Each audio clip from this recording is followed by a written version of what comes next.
Go and enjoy yourself. For the stumps. Oh! Yeah! It's not bad. Let's go! We're in business, ladies and gentlemen. Oh my God. We're at the training ground today ahead of the Sporting Capital Takeover, celebrating Leicester's excellence in sport, and we're going to combine football and cricket as the Foxes go head to head.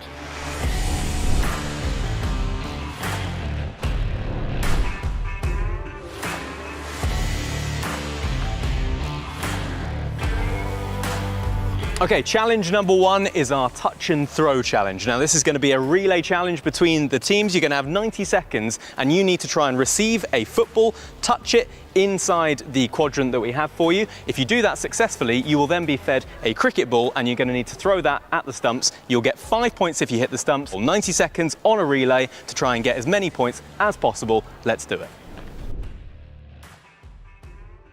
Right, 90 seconds on the clock for Louis and Connor. Go. I'm on, Luke. Delivery, he's got to control it in the box. Does that very well, which means he can now receive a ball to throw at the stumps. Oh, yeah! It's not bad, is it? Oh. Oh. Yeah, love that. It's in, good stuff. Harry, is your technique going to be just, what, standing on the ball? Or? I'm going to use 2 touches, yeah. Oh, double touch? Yeah, double touch. The old double touch. Oh. Well, it's in. It's in, you're all right. Come on. Oh, look at my, he hit it. Depends how's your throwing. You don't take throw-ins, do you? Yeah, no. It's a different kind of technique as well, isn't it? It is different. I'll give you that. Connor Cody at the stumps. Posting out. Yeah, I'll do It's it. decent touch. Get the ball. 5 if he hits wow. the stumps. Oh, mate, that ball. Don't send that one to the coaches. Mate, the tape. Slipped. Terrible. Here it slipped out the hand, yeah. Oh! That's 5 points for Connor Cody and 0 for the professional cricketer. Ah, look at my mate here. Louis, you're flying, mate. Oh, a bit more like it, but didn't hit the stumps. Decent touch on him, this Connor Cody kid. They've done well here. How long we got left on the timer? Love it, love it, love it. Okay, 10 seconds remaining. Ah, yeah. Can we get one more hit of the stumps? Oh, it's outside the area. No, it's got to go again. It's got to go again. Come back. You got to go again. One more, last one. No, this is the last one for Connor. Let's see how he gets on. Come on, shot at the stumps. Come on, stumped. Mate. Oh. All right, 90 seconds on the clock for Harry and for Ben. Go. Hang on a minute. Oh, no. What was that? Yep. What was that? The feed was fairly easy, but anyway. No. Spindles, though, misses the stumps. Yeah. And Nelson with the touch. That was a much more difficult feed. But you'd expect that. He is a professional footballer. Oh! He's in trouble. No, what? How many touches? Yeah, that was pushing the boundaries there from Harry Swindles. No. Oh, it could be. They're in trouble here. They're in trouble. What are you putting it? What's it? Oh, we could be in it. Throw it! Why are you not throwing it? No. He knows. He knows. That's an honest man right there. Got to control it inside the area, and he does it this time. Put it on my head. Look at the intensity. It attacks that ball. Intense. No. That hit. Bounced over. He's got. Oh, didn't it? Won't say anything about that ball being outside the box. Oh, that's more like two. it. See how we threw that though? It was so safe. He's put it out of the box anyway. Shambles are feeds. These feeds. 20 seconds remaining. Oh, finally! Fumble. Fumble. That's fine though. Hits the stumps. 2. 3. 2. The first one bounced over. Okay, 10 seconds remaining. Hit the stumps. No, Ben. Here we go. It's a game of fine margins. Harry Swindles for the stumps. No. That was a long 10 seconds. 5. Trouble. 4. Watch the windows. 3. Watch the windows. 2. 1. Time is up. Stop feeding, stop throwing. Let's tally up the scores. Right, that is touch and throw done and dusted. The stalwarts hit the stumps 3 times, so 15 points. Just the 2 for you, graduates, I'm afraid. So 15-10 with 1 challenge remaining. Okay, time for our second challenge. It is the football challenge. It's our old friend, the crossbar challenge. 3 attempts each to hit the crossbar, 1 from the 18-yard box, 1 from the edge of the D, and 1 from the white cone. You will receive more points the further you are away from the goal. I think the professional footballers should probably go first. Right, Connor Cody is up from the 18-yard box. 3, 2, 1, and we're underway. Ooh, not far off. Okay, edge of the tee. I'm going to say that was actually lower. Right, white cone. Bit of juice behind this one. Bit of juice behind this one, says Ben Nelson. Steps up. Oh, it's not bad. That's nailed it. It's kidding me. Bad, but just not quite good. Kidding me. Right, next up, Ben Nelson. Straight away. Come on, Nels. 5'7" doesn't really help being a goalkeeper. Put your foot through it. Right, Ben Nelson, from the 18-yard box, in your own time. He took a deep breath. What? Ronaldo? Yes. Oh, that is the crossbar. Come on, partner. That is 1 from 1. 2 out of 2. Oh, it's 2 from 2. Come on, partner. For 3 from 3. Yeah. Go on. So good. Come on. Does he does he do that all the time? I never expected that. Well done, mate. Well done. Good play. Okay, right. Now time for the cricketers. This could be interesting, right? Louis Kimber, you're up. Now, I'll level with you, there were a lot of penalties being taken in the warm-up by the Leicestershire Foxes lads. I don't know where it's come from. They weren't great. Just see there's one ball there, actually in the, lodged in the wall. When Not I'm in, great. I might do the old deep breath technique. Right, Louis Kimber. It helped him. Hey, Deep breath technique. calm yourself From down. the 18-yard box. Go for it. Steps up to the plate. Here he is. Yes! It's a crossbar. Let's We're go! on. We're in Focus on business, that. ladies and gentlemen.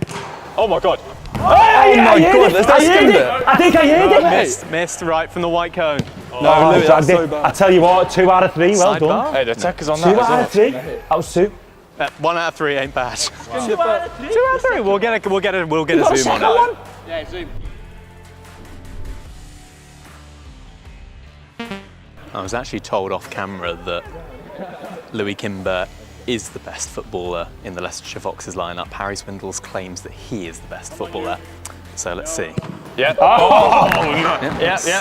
Not great. Thinks he's at the Okay. Tigers. Edge of the D. No! Okay, Another a 3 little point. less Get a height bit behind this us, lady. From the white cone. Here we go. Steps up to the tell you plate. That what. looks good. Hey, it's not a bad Dips effort. just above Not a the bad effort. crossbar. Well played. 0 from Well 3. done. Well done. Well played, fellas. Really good. Well done. Okay. I know. Thank you. Best I've ever seen you Handshakes all perform around. that. This is nice. Very sporty. Jesus. Right, should we get some scores on the doors? Now, ahead of the crossbar challenge, it was Connor and Louis leading the way, but thanks mainly to, well, actually no, thanks fully to Ben Nelson and not remotely to Harry Swindles, they take the crossbar challenge and the overall challenge by 18 points to 16. So then it's victory for the graduates, and a reminder that the Sporting Capital Takeover all takes place on the 31st of May. The Foxes taking on the Yorkshire Vikings in their opening game of the Vitality Blast. Come on down to the Uptonsteel County Ground wearing your Leicester colours. You can get tickets right now via the club website or in the app.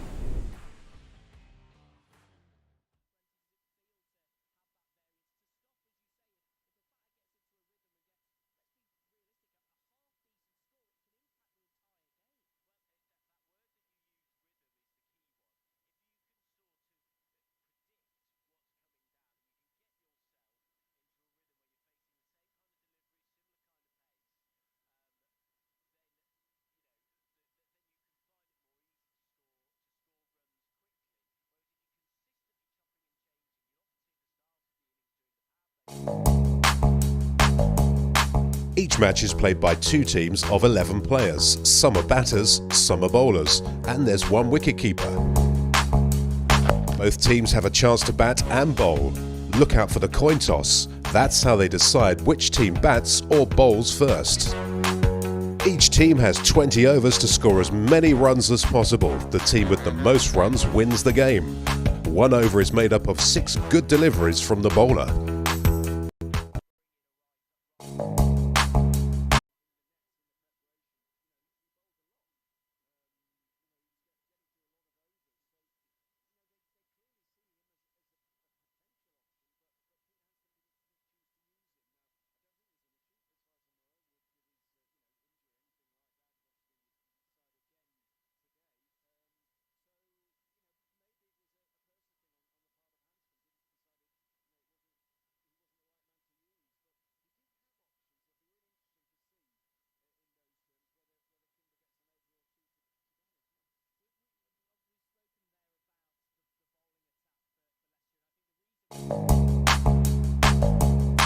Each match is played by 2 teams of 11 players. Some are batters, some are bowlers, and there's 1 wicket-keeper. Both teams have a chance to bat and bowl. Look out for the coin toss. That's how they decide which team bats or bowls first.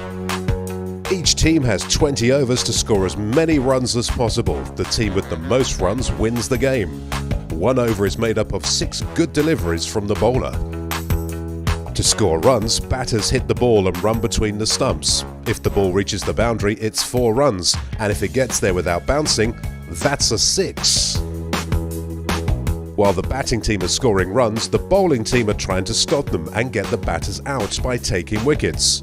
A few ways batters can be out are bowled, caught, run out, stumped, and LBW.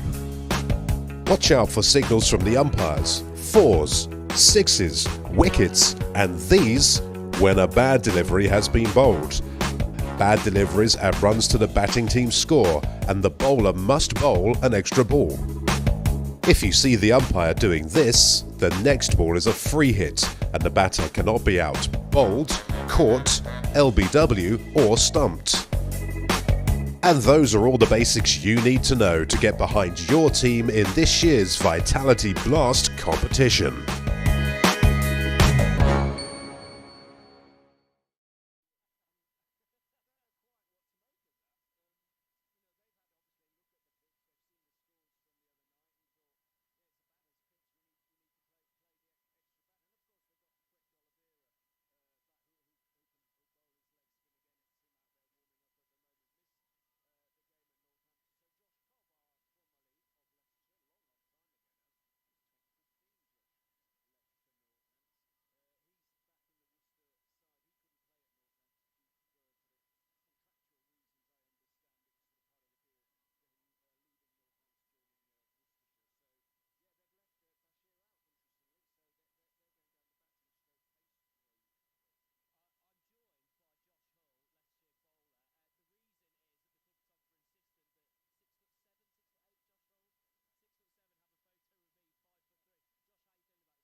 Thank you, Jack.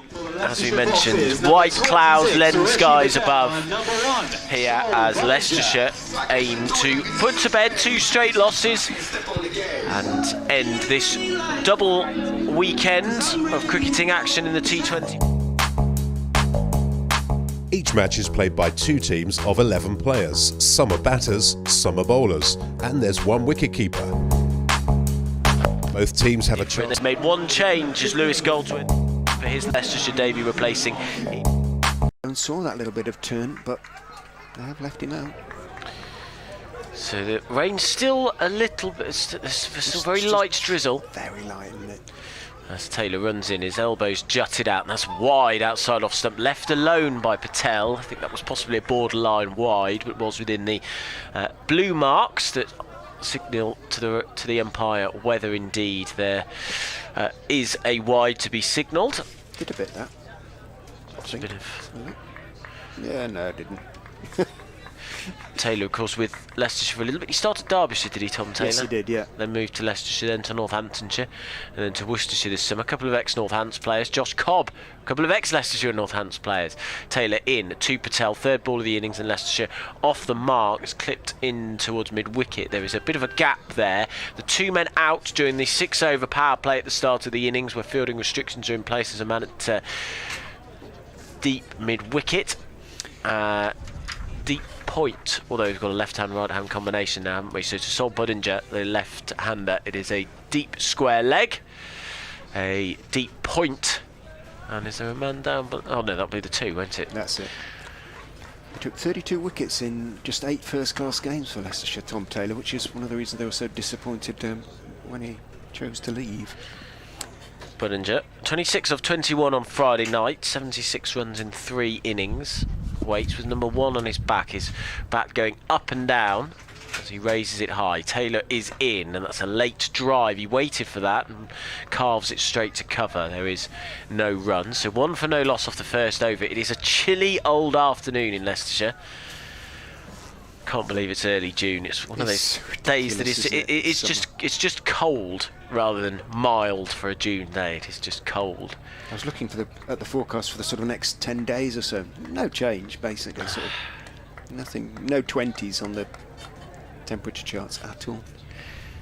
Here comes Taylor then. 2 balls left in the over, 1 run off it. He's in, he is, and it's cut by Budinger out to that deep point. Single added to the total, so 2 runs off the first 5 deliveries. The field will change now as we've got a left-hand, right-hand combination. A few more coming in now. I'd say there was 1,500 in the ground, something like that now. It's not too shabby. I think there's a bit of a fear because of the weather, it being a Sunday afternoon and everything, that it might be a little bit quieter. That is not the case, which is a relief. Final ball of the over then, a boundary would be very helpful indeed. Patel faces and drives straight to cover, no run. Good first over for Worcestershire. 2 for no loss is the score, and just 2 runs after that opening over from Taylor against his former side.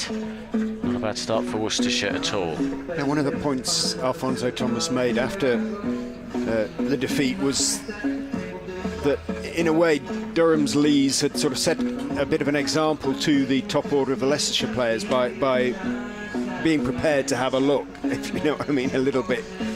And I just wonder whether he emphasised that point, because both Patel and Budinger in that over were relatively restrained by the standards of the first 3 games. It's going to be Sol Budinger on strike 2, the New Zealander, Nathan Smith. In he goes and bowls from the pavilion end. Budinger pulls him, got most of it, didn't quite cloth it, but he got most of it, well over mid-wicket, obviously with no man out, and it runs away down the slope towards the Milligan Road 4-4, so he pulled that one down a little bit. Smith dropped a bit short and paid an inevitable price. Yeah, it was a poor ball. Total loosener that from Smith. Overseas player. He's not an international, but he's impressed at New Zealand domestic level. Played well at Notts. He got a good 50 and picked up a wicket for not very much. Pointing now, he says, I want the man out at deep mid-wicket. So, his men out, are going to be at mid-wicket and backward square, which means mid-on has to move across. In goes Smith and bowls, edged, caught. Well, he was playing across the line there. It was a fullish delivery. He stayed in his crease, Sol Budinger, tried to turn it into the leg side. It was almost a leading edge, and he was caught by the man on the edge of the circle at short third man. It just kind of looped towards him, and a curious sort of dismissal. A risky attempted flick into the leg side by Budinger went a little bit too soon. Took almost the leading edge, almost the sort of edge of the bat, and Budinger comes and goes quickly. He's gone for 5. Yeah, it was a shame. It's been a slow start from Leicestershire. Neither batsman looked comfortable. I think you're right. They may have just been seeing themselves in, but that was a risky shot across the line. It looked a bit premeditated to me. Finch, the catcher. It was full. It maybe just stopped a little bit in the pitch. It just when it's a leading edge, you tend to think it has just dug into the pitch a little bit. It was a curious dismissal. Looped a long way to Finch. Bit of a grey start, hasn't it, in more than one way. Yeah, exactly. Yeah. Every respect. Crowd need warming up. Not at the moment. Hanscom comes to the crease. Leicestershire's top scorer in the competition so far this season. The skipper, 101 runs. Best, of course, of 75 not out. Only once out, so he's actually averaging 101. Believe it or not, Smith is in, outside off stump. That surely will be signalled wide, and it is indeed signalled wide. The umpires today are Chris Watts, yes indeed, and Tom Lungley, former Derbyshire bowler. So a former Norfolk policeman. Watts, Really? Yeah, hasn't played any cricket. First class cricket. You'd never have guessed. 7 for 1, the score, as Smith turns, kicks up his heels, runs in and bowls outside off stump, swings just a fraction, and a rather sort of club-style jab at the delivery from Peter Hanscom. He just occasionally can do that very early on in his innings, minimal foot movement, and just pokes rather wanly at the ball as it goes past outside off stump, whether he was trying to just turn it down to third man. There is a third man. He's the man out for the right-hander, and the other man out is at deep backward square. That's the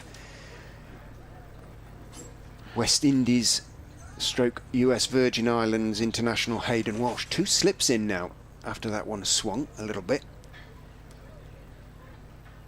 Goes Smith and bowls. That one swung a little bit as well. Hanscom was solidly enough behind it. It was a little bit shorter, so he was able to sort of stay on the back foot, rather walked into the defensive push, but he got everything behind it. But an indication that a little bit of movement there early. D'Oliveira looking to exploit it, knowing the importance, I suspect, of Hanscom's wicket to Leicestershire. Bit of nibble in this pitch. Played okay, didn't it, on Friday, and a lot of runs in it then. Maybe different today. In goes Smith and bowls. A suggestion of swing, but started sort of mid-leg and middle and moved a fraction towards middle. Hanscom touch squared up, but solidly enough behind it. But even so, very good so far from Worcester. We are 1 ball away from the end of the second over. Leicestershire struggling a little bit. 7 for 1. Hanscom 3 balls yet to get off the mark. Patel 1 off 4. Only Budinger struck a boundary, and that was all he pretty much struck. In goes Smith and bowls onto the legs this time of Hanscom. It doesn't swing in. He can just tuck it out towards mid wicket. Patel ran the first one quickly, but Hanscom knew that there was only one in it, and one was all that was taken. End of the second over, 8 for 1. Hanscom off the mark. Patel just the one as well, and Worcester will be very pleased with this start. Yeah, it's been a very impressive start. It's interesting, Peter Hanscom said in our pre-match interview just after the toss on BBC Radio Leicester that he would have had a bowl, and now seeing why. Well, he actually said, yeah, I thought he would have bowled, yeah. Yes. And you can see why. There's a little bit of nibble in the pitch, and it's clear, you're absolutely right. I think they've told Leicestershire probably very wisely to be watchful in the early stages, but it means they're just going at 4 and over in the power play. Adam Finch, the Worcestershire Academy product, will bowl the 3rd over from the Bennett end. He's running in towards us now, and that's clipped off the pads, was it? It's rushing away down towards the fine leg boundary, and it's a leg bye signalled by the umpire. So 4 leg byes. Tried to whip it away through mid-wicket, did Hanscom, but in the end gets a fortuitous boundary. Must have been going down the legs, which is not a bad shout actually. There was a strangled appeal for leg before wicket, not given. Hanscom stays on 1. The score though moves on to 12 for 1. So it's a funny situation where they've conceded 4, but doesn't show on Finch's figures. That goes against the wicket keeper. Finch it is, big tall man, bounds in, he's up to the wicket, he bowls. It's a full delivery, driven straight at mid-off, where there will be no run. Late in the innings they would have charged for a single, but there isn't the risk of that at the moment. Worcestershire losing to Northants on Friday night by 6 runs, but they have... Good game. It went close. Won by, they did beat Notts and Lancashire, 2 big beasts downed in after an opening day defeat. As Finch is in, he bowls, that's banged into the pitch and nicely played by Peter Hanscom, down to a wide 3rd man, late cut, and he moves on to 2. The score moves on to 13 for 1. Josh Cobb down there. Not the first time he's been called a wide 3rd man. Tease him about. He looks in good shape, Cobby. He's had a funny little period in his career, hasn't he? He did well for Northants last year, didn't he? But he felt unwanted and didn't make that... Losing the captaincy came as a real shock. The T20 side. I mean, just hadn't been told about that at all. Forgive me, I can't remember who he took the catch against, but he took a fabulous catch when the cameras were there, didn't he? Finch up to the wicket, bowls, clipped through mid-wicket, and that actually has been brilliantly well placed. As a fielder chasing round, he might lose the race. Brilliant diving stop that's well kept in on the mid-wicket boundary. It's a run round from square leg to stop that. Was that Ethan Brooks out there? Great work. Who kept it in. And the difficulty I always found, you see this so many times, is that when they dive, they stop the ball, but actually you can't really stop the momentum and the ball still dribbles over the boundary rope.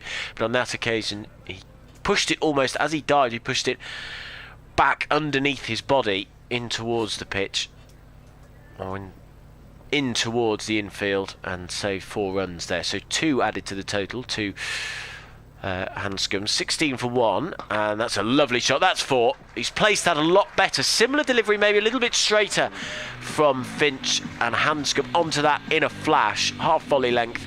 Went straighter with it this time, avoiding that man at deep square leg who didn't even move. So 4 runs to Hanscom, shot of the innings so far, 20 for 1. Hanscom moves on to 6.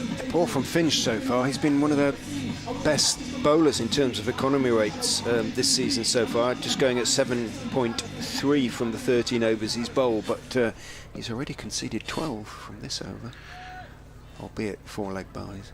He's running in towards us now, Fairhead, past the umpire, he bowls short, and that's a top uppercut towards Cobb, who takes a very good catch at that wide 3rd man position, running round to his right hand side. Good bowling that from Finch, I thought. He saw Hanscom premeditated running down the pitch and then tried to cut it, but he got a top edge down to 3rd man, and it's well caught by the former Leicestershire man, and a 2nd wicket falls for Leicestershire inside the power play. So that is 3 overs gone. Leicestershire 20 for 2, and they are faltering at the start of this innings. Yeah, that's a blow, because Hanscom played that glorious sort of clip away to mid-wicket the previous delivery, but conscious that it was the power play and need to take advantage of it. Charging down the pitch, banged in, well by Finch. And Hanscom will probably think he's a bit unlucky, I think, really, because he got plenty of it, but yeah, he knew the 3rd man was down there, and as you mentioned, Cobby, brilliant catcher.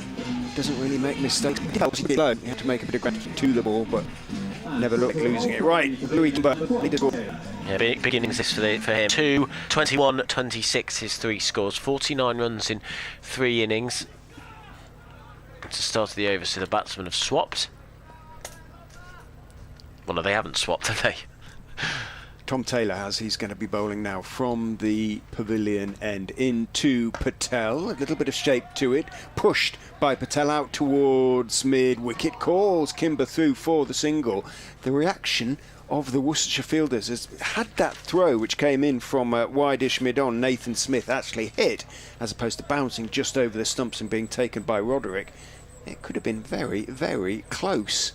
Every Worcestershire player in the vicinity hands to their head, so it might well have seen the demise of Louis Kimber. Perhaps that's a little bit of fortune that he needs. It was Roderick behind the stumps, wasn't it? It was inches above the stumps from the direct throw. And bad hit from Smith. I think Louis Kimber might have been on his way.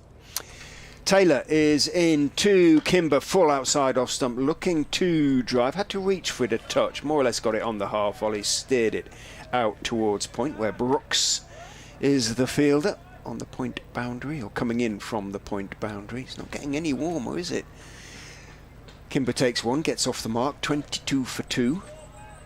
2-2-2.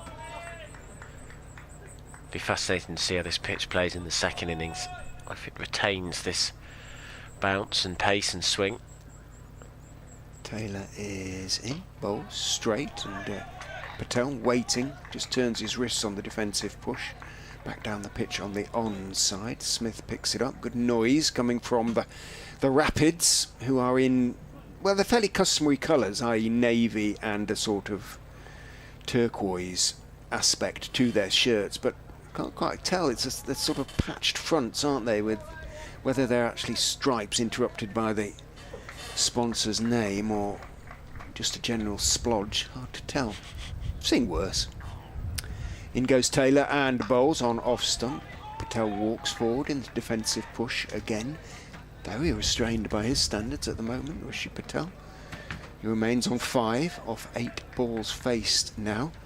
Just 2 from this Taylor over so far. Remember, he conceded just 2 from his first as well. So Tom back on familiar ground. Nice bit of movement on that delivery. Swung back into Patel. Will be happy with his start. Turns, leans forward, gets into his run and bowls. Fuller this time. Patel pushes it out into the offside again. Kimber, good throw, but he'd made his ground this time. The throw did hit from cover, moving across to his left with one stump to aim at, but Kimber was alert, swerved across and made his ground. Good call then by Patel and a good response from Louis Kimber. 23 for 2, but just shows the pressure the Foxes batters are under, that they took the chance there. Yeah, they're going to run a ball. We've had one shot in anger, haven't we, from Budden during the second over. Taylor to finish his second over is in, bowls 2. Kimber edges for 4, straight through second slip. It was a little bit short of a length. It did move. D'Oliveira, the captain, takes off his cap and bangs it against his legs in frustration, because it was a genuine edge from Kimber, but obviously no slip at the moment, and I don't think first slip would have taken it either. Fortunate, but Leicestershire will take it. He moves on to 5, Louis Kimber that is, 27 for 2 after 4 overs. And this is a much slower run rate than we've had in the previous power plays by the Leicestershire team. Patel on 6, Kimber on 5. I'm just looking at what the other scores were in the power play against Durham. I'll find that in a second actually, but it is Finch to continue at the Bennett end. His first delivery is a straight one, just moved in off the seam a little bit there, and Patel plays it to the leg side but straight, and there is no run. Sam Wood of the first team squad, new member of the first team Leicestershire squad, been up alongside us on the Morris Burrows terrace watching with his family. If you compare it, 57 for 3 against Derbyshire. As Patel is in and plays that back down the pitch to Finch, another dot ball. 79 for 1 against Yorkshire. And they had a pretty decent power play as well against Durham on Friday night. Yeah, 51 for 2. They're not going to get anywhere near that in this game. Worcestershire have bowled very well so far, but you suspect there's a little bit in the pitch. The conditions aren't helping too. The rain has at least dissipated and brighter skies look to be coming across from our right. In comes Finch, and they run a quick single out into the offside. So 1 from that. The score moves on to 28 for 2. Patel 7 off 12. Thank goodness for that edge for 4, really, because Leicestershire didn't really look like scoring at a boundary otherwise. It's, people who haven't played sometimes wonder why the same pitch, but conditions make a difference in cricket. Big difference. But they can affect the sort of pitch as well as it's not just in the air. Finch, 9 off his 1.5 overs, comes in, bowls short, it's a good bounce to that. And I think that hit Kimber's shoulder as he was trying to hook it out towards the leg side square boundary. Hit him on the shoulder, Richard, I think, and bounced behind square on the offside. Did that hit the bat? It either way dribbled towards Cobb at short third man, no run. Might have been a bit of bat, yeah. 28 for 2, the score remains. 1 over and 2 balls left, so 8 balls left in the power play. In comes Finch, bowls, driven by Kimber. It was a late drive and he's got 4 for it. Not the most convincing shot. I don't think he was meaning for it to go behind square on the offside. It was a little bit flashy, but he has got the desired result. 4 runs added to the total. Kimber, his second boundary, none of them convincing so far. He hasn't looked overly comfortable at the crease. 32 for 2, Kimber on to 9. Bit more rain, I'm afraid, but again, it's not heavy, just under a slight shower cloud. They'll keep going in this for sure. Finch, his final ball of the over, 1 for 13, his figures. He's up to the wicket now. He bowls, driven by Kimber again. This time it's square of the wicket, and so the fielder out there is that Hayden Walsh, who fields at a wide fine leg, wide third man. Gathers, and so that is the end of the over. 6 off it. The score 33 for 2. So with 1 over left in the power play, Leicestershire need a big over really to give themselves a bit more momentum. But what we were saying, 176, which was Leicestershire's total on Friday, was about par. Par looks a lot lower. Looks that way with the conditions affecting the way things are going at the moment, but we'll see. Smith, who bowled a pretty decent first over, just conceded 6 runs and took the wicket of Sol Budinger. Replaces Tom Taylor at the pavilion end. Comes in and bowls to Louis Kimber. Slightly short of a length. Kimber on the back foot looking to force it, but it's a little bit too offside, and in the end he just pushes it back down the pitch off the back foot towards Smith. Dot ball. Yeah, never judged it until we've seen what happens when Worcester start their innings, but it may be that 140, 150, well, 150, 160 is a competitive score. A long way from that at the moment. Smith is in short, pulled mightily by Louis Kimber. That's the most convincing shot he has played. It sat up quite nicely for him and came off the bat like a rifle shot. Really did middle that one, Kimber.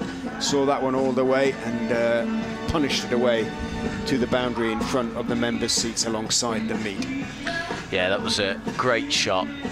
That's what he offers, doesn't it? That pure power. There wasn't much of a follow-through on that shot, not much of a backlift either, but he was onto it perfectly, and you probably heard on our effects microphone how nice that sounded off the bat. 14 off 7 for Kimber, and mid-wicket has gone back now. As Smith is in, Kimber goes back, makes room, cuts for 4. Beautifully played again by Louis Kimber. Well, he did rather telegraph the delivery to a certain extent, Smith, and Kimber, seeing that the man had come off the boundary on the offside, off point, so that mid-wicket could go out, stepped back, made a little bit of room, and if he beat the man at cover and at point, or the men at cover and at point, then he was going to pick up 4. And he might well have done so anyway, even if there had been a sweeper out there, because he really did crack that one away. 18 off 8 for Louis Kimber. Can he go on? 41 for 2. 3 balls to go in the power play. Smith is in and bowls falling. It's there to be driven down into the ground. He does drive it, and Kimber raises his eyes to the heavens in annoyance because it was there to be covered, driven away. D'Oliveira falling to his left at shortish extra cover, sort of half stopped it. It dribbled a few feet behind him, and so 1 was taken, but even so, Kimber will be very disappointed it wasn't another 4, almost 3 4s in a row could have been. He moves on to 19, 42 for 2. He sort of won the mental battle, didn't he? Predicted what ball he was going to get, but didn't convert. Smith into Patel on off stump, dropped out towards point, immediately calls for the single. Kimber responds. Great take by the sliding Roderick coming up from behind the stumps as running in from cover point. The throw came in from Brooks. It was a little bit wide, but Roderick's a very neat wicket keeper. Displaced, of course, Ben Cox. One of the reasons that Ben Cox came to Leicestershire, half century in the last game. Ben Cox, a very nice one too, almost put Leicestershire into a winning position. Smith in to Kimber, who again backs away slightly. It's followed this time by Smith, who play bowls full. Kimber clips it neatly out towards mid-on. It bounces off Taylor, so single is taken. Smith raises his eyes to the heavens. 44 for 2 at the end of the power play. Could have been worse. It looked like it was going to be a lot worse, and probably Leicestershire won't be entirely displeased with that, from having been 20 for 2. BBC Radio Leicester and Fox's TV. Leicester against Worcestershire live T20 blast action on this Sunday afternoon. Let me try and remember what day it is. The blue sky is poking through for the first time today. That shower cloud has gone away over towards the east, and so that gives us a little bit more hope. Yeah, I mean, Leicestershire, 8 for 1 off 2, 27 for 2 off 4. So new bowler at the Bennett end, and it's clipped through Kimber, clipped through mid-wicket by Kimber, and the single will be taken. It's Brooks, 77 on his back, who is bowling. It's medium pace from Brooks. As Kimber moves on to 21 from 11. Leicestershire 45 for 2. The run rate's 7 and a bit. Doesn't usually bowl. He's only bowled a couple of That's why I didn't recognise him. Brooks in bowls. It's a lovely slower delivery. Took all the pace off that. And Patel waited very patiently for it. But even then, probably was through it a little bit too early. So there is no run. That's why I honestly just didn't recognise him when he came up to bowl. He's running in towards us now, past the umpire, and across his stumps goes Patel. Oh, and that's a good shot for 1 run out towards deep backward square leg, where it's fielded by Hayden Walsh, the West Indian. I mean, right across his stumps, got the slog sweep out, but picked out the fielder nicely on the bounce, perfectly safe. And so the score moves on to 46 for 2. He's in again now, holding the ball tight to his chest, and Kimber clips it off his toes. Slightly square as he played that, but the ball is now. The ball wasn't sounding particularly nice off Kimber's bat at the start of his innings, but now he looks like he's timing every shot. He gets a single, 22 to him, 47 for 2 the score. Just looking at Brooks' bowling figures when he last bowled. This is the penultimate ball of his first over. Tosses this one up, full toss. And is that going to run away for 4? Slog sweep. It's misfielded and hits the boundary rope. Good effort from Walsh, but he never looked particularly comfortable. He slightly tumbled over the ball, didn't get good contact on it. And he stopped it initially, but the ball still had enough momentum to squirm its way to the rope. And Leicestershire get the 50 up. Should have stopped that. You're right, he should I have haven't got there really. Brooks, final ball of the over, 51 for 2 the score. He's in, another full toss, but that dipped at the last minute, so actually I'm not sure it was a full toss. I was expecting to say that. Bit of a swerve away, hit to cover, no run. 51 for 2, so 7 off the over. Okay from Leicestershire's perspective. They're slowly but surely rebuilding, and we always talk about that pendulum in T20 games. Worcestershire firmly had it swung in their direction a few overs ago. It's slowly getting back towards the middle, I would suggest, with these two at the crease. Patel 13 off 17, Kimber 22 off 12, the score 51 for 2, the run rate 7.3 and over. Yeah, he got away with that, Brooks, really. You can see why he doesn't bowl very much. It's gentle stuff, wasn't it? And had Walsh not misfielded, really, on the boundary, he would have really gotten away with it. As it is, conceded 7, but I'd be surprised if he bowls much more. So, let's see what Walsh can manage. US Virgin Islands born. West Indies international now, also USA international. Gentle leg spin, driven hard by Kimber down towards long on. Again, it bounces off the fielder down here, Adam Hose, but picks it up quickly. It's not an easy ground sometimes on which to field. It can be a little bit bobbly, the outfield. One taken by Kimber, moves on to 23.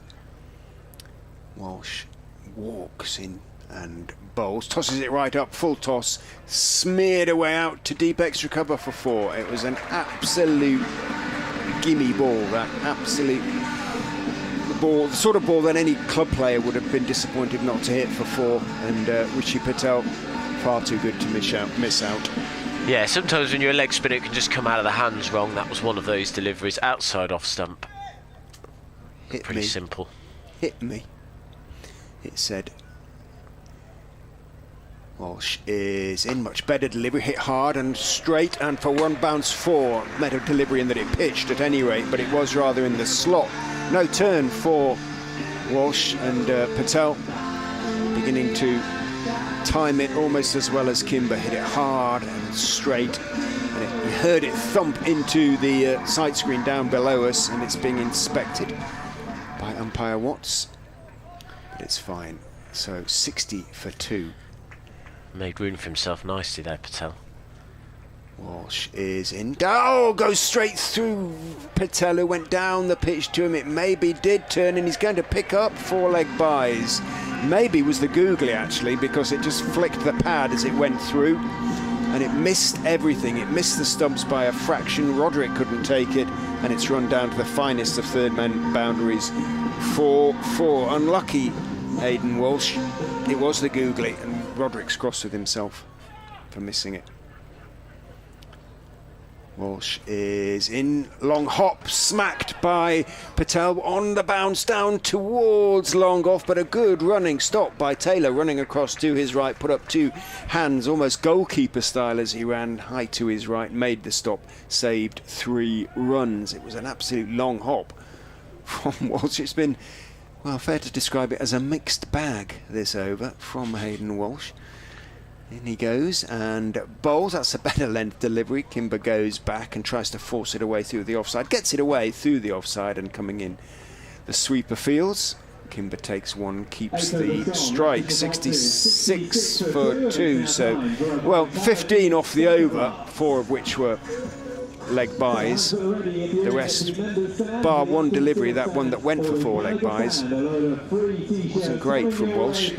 No, it wasn't. That was the final ball of the over. It's again another googly. That was the right length. It was the only time he sort of hit his right length, because he confused Kimber about whether to go forward or back. It's D'Oliveira who's going to bowl from the Bennett end. He bowls a little bit of leg spin, doesn't he? Yeah. I should say, I was slightly demeaning him there. It's a bit better than a little bit. He will bowl from the Bennett end. He's up to the wicket. He bowls, and back goes Kimber. Hits that hard. He's hit the ball hard in this innings so far. He gets a single out to deep extra cover. 25 he moves on to now. 67 for 2. This innings building nice. His 2 need to stay together though. Patel 22 not out. As D'Oliveira is up, tosses this one up, and Patel goes back, finds the gap behind square, where Walsh is fielding a deep backward square leg. Is wide of the man at short fine leg. Sunshine, but it's not going to last long, I don't think. Poking through the clouds as D'Oliveira is in to Kimber, who slogs this. It's out towards the field. Has he got it over him? No. Straight into the chest of the fielder at long off, and Kimber will have to depart just as the momentum was building for Leicestershire. Kimber picks out his man at long off. I don't think he meant to hit it that wide. I think he was aiming to hit it straight as a dart down the ground. It was, yeah. You're right. I think he didn't quite get that right, so he has to depart for 25. He's sadly flattered to deceive again. That's his 3rd score of the mid-20s in this T20 innings. 25 he's gone for, Leicestershire 68 for 3. Yeah, 25 off 16, so disappointing. Looking in such good nick, hit some lovely shots, was in, and they were going, as you said, so nicely, almost a 50 stand in next to no time. Patel was starting to motor as well, didn't need to hit it in the air really. I appreciate he's obviously trying to hit it for 6, but it was going so well, and the boundaries were flowing. Just sometimes it's okay to hit it for 1 or 2. Yeah. He looked sort of desperate to cream every ball, didn't he, as that innings progressed. Vian Mulder, the new man in. But D'Oliveira looked like he was tempting players into it very, very wisely. very cleverly, just tossing it up, good length. He was asking players to get a rush of blood to the head, and that's what happened there. The new man in Mulder then, as D'Oliveira tosses this one up. It's driven for a single out towards deep extra cover. There is a single taken, 69-4-3. Adam Hose was the catcher. Nice easy catch for him. D'Oliveira in, past the umpire. He bowls. This was a flatter delivery and really slow. Patel sensibly deciding to just sort of pat that out into the offside. No run taken. Final ball of this, the 9th over. D'Oliveira in, tosses it up. Patel goes down the pitch, and Patel gets a very important hand to it. Hit the bottom of his hand. He doesn't stop the ball in its tracks, but he stops the boundary, and just a single is scored. So Patel will keep the strike at the end of the over. So he hits that ball down the ground. 70 for 3 the score. The run rate just under 8, 7.8 it is. Mulder 1 not out. Patel 24 off 24. I think D'Oliveira was trying to deflect it onto the stumps, and very nearly did. Mulder flung himself back into his crease, and it could have been one of those horrible dismissals as far as the Foxes were concerned. D'Oliveira not quite able to get it onto the stumps. Josh Cobb, he's going to have a bowl. That will please Hamish up in Aberdeen. In he goes from the pavilion end and bowls, tosses it up nicely, waiting for it is Patel, clipping it off his toes out towards square leg.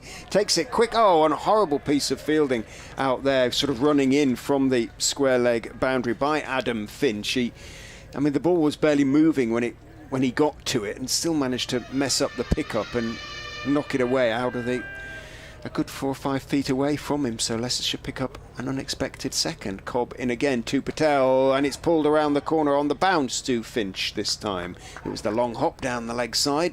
Got away with it. Josh Cobb only concedes 1. Patel on to 27. Patel will be frustrated that was there to hit for 4, wasn't it? Was. Leans on his baton. Watches as Mulder takes strike, just takes guard, looks around, checks the field. Cobb is in and bowls. A little bit of a loop to it, worked by Mulder off Midland leg down towards Long Gone, who comes in and fields and throws on the bounce to Roderick. So just the single.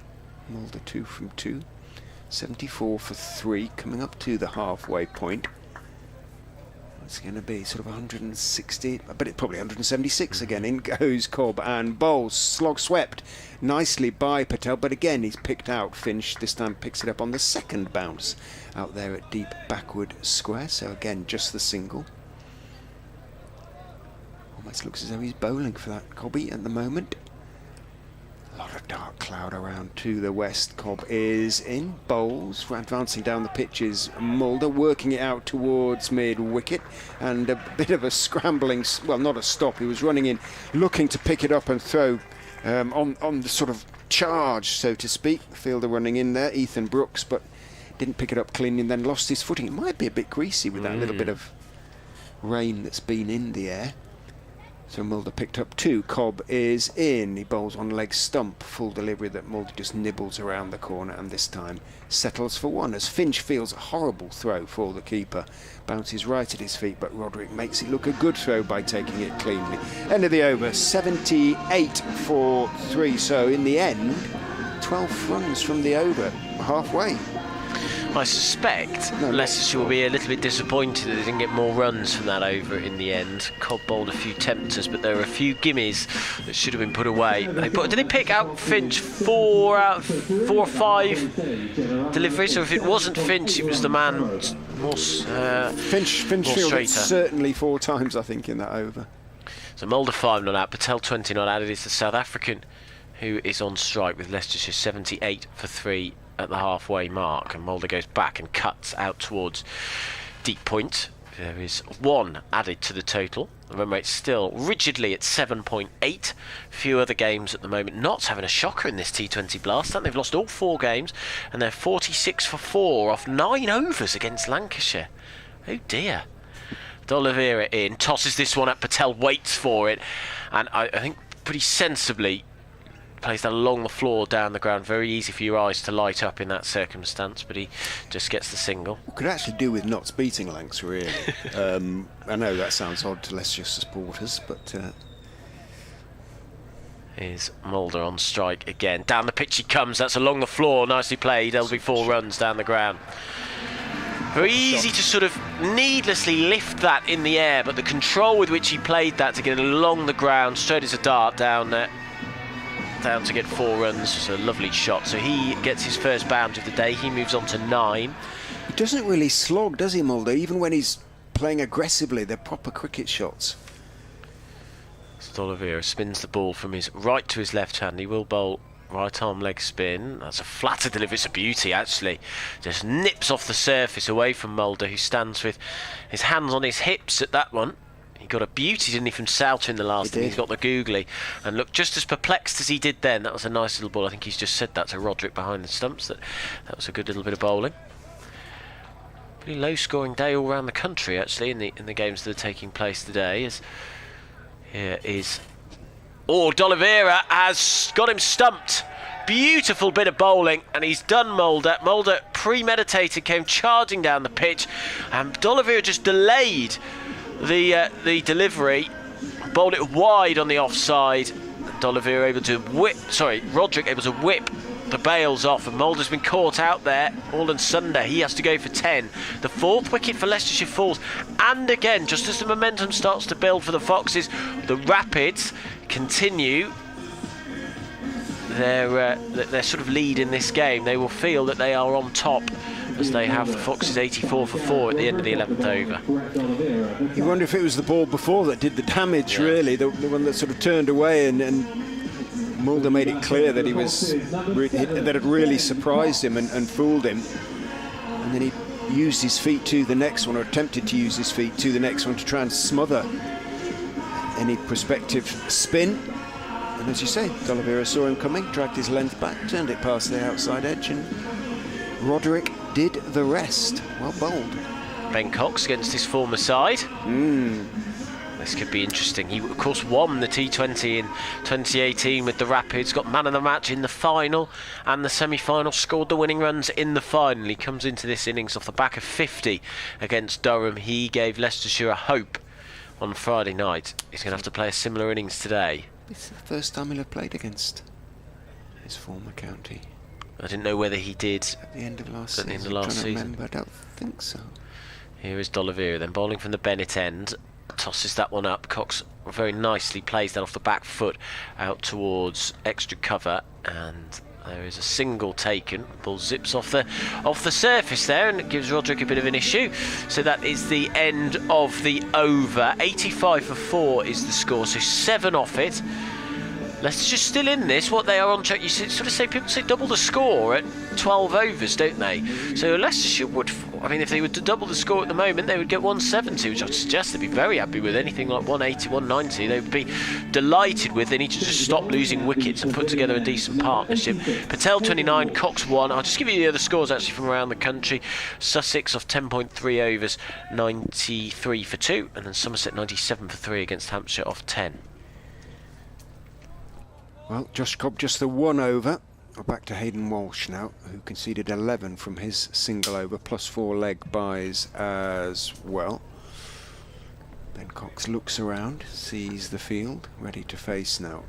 Walsh steps in from the pavilion end and bowls down the leg side. He attempts to turn it down the leg side, doesn't get anything on it, taken by Roderick. But of course, it being T20, that means it is a wide. Walsh walks in, bowls, better line, back goes Cox, defends the delivery, doesn't turn, but just pushes it carefully out to D'Oliveira at shortish extra cover.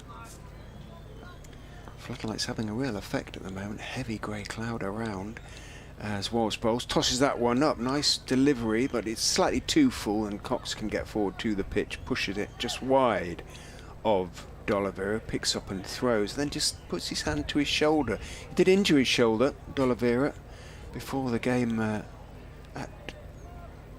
Northants, was it? Or was it at Nottingham? It was at Nottingham. In goes Walsh bowls, leaning forward is Patel, looking suspiciously at the delivery, which again doesn't really turn, pushes it out into the offside, but thus far a much better over from Hayden Walsh compared to his first, much more consistent. In he goes and bowls. Drops it short. Of course, now he said, no, I said that. Drops it short. Bit of a long hop. Back goes Patel and clubs it down to square leg for 4. So, apologies, Worcestershire supporters. That was my fault. What Leicestershire have done, it's not been their most convincing innings, but they've been able to find a boundary from somewhere by hook, by crook, by luck during this innings. Walsh is in much better length, leg spinner, but it's just pushed by Patel out towards mid-wicket. Going to take 2, though, as Walsh running back. I never know why bowlers do that sometimes, or a fielder running back gets basically in the way of the fielder Brooks coming forward to meet the ball, and even if he picks it up cleanly, then he was going to be throwing on the turn and, no momentum at all. You've got to leave it for the fielder running in unless there's no other option. Patel picked up 2 anyway, moves on to 35. Walsh is in, full outside off stump. It does turn slowly but dies into the pitch a bit and doesn't really get up. And Patel let it go for some reason, then leans on his back, wondering. I think he thought it was going to be a wide. It wasn't quite, was it? Reasonable call that it wasn't. 93 for 4 after 12. So interesting that Patel on Friday night, 35 off 17. He was bludgeoning it all over the place. 6 4s and 1 6. 35 today off 32. Very, very different innings. Just 4 4s in it. But it probably holds the key to Leicestershire's chances today, Rishi Patel. Yeah. I suspect he's been the one who's been told, you play like Lees did the other night. This time, just be there. The runs will come.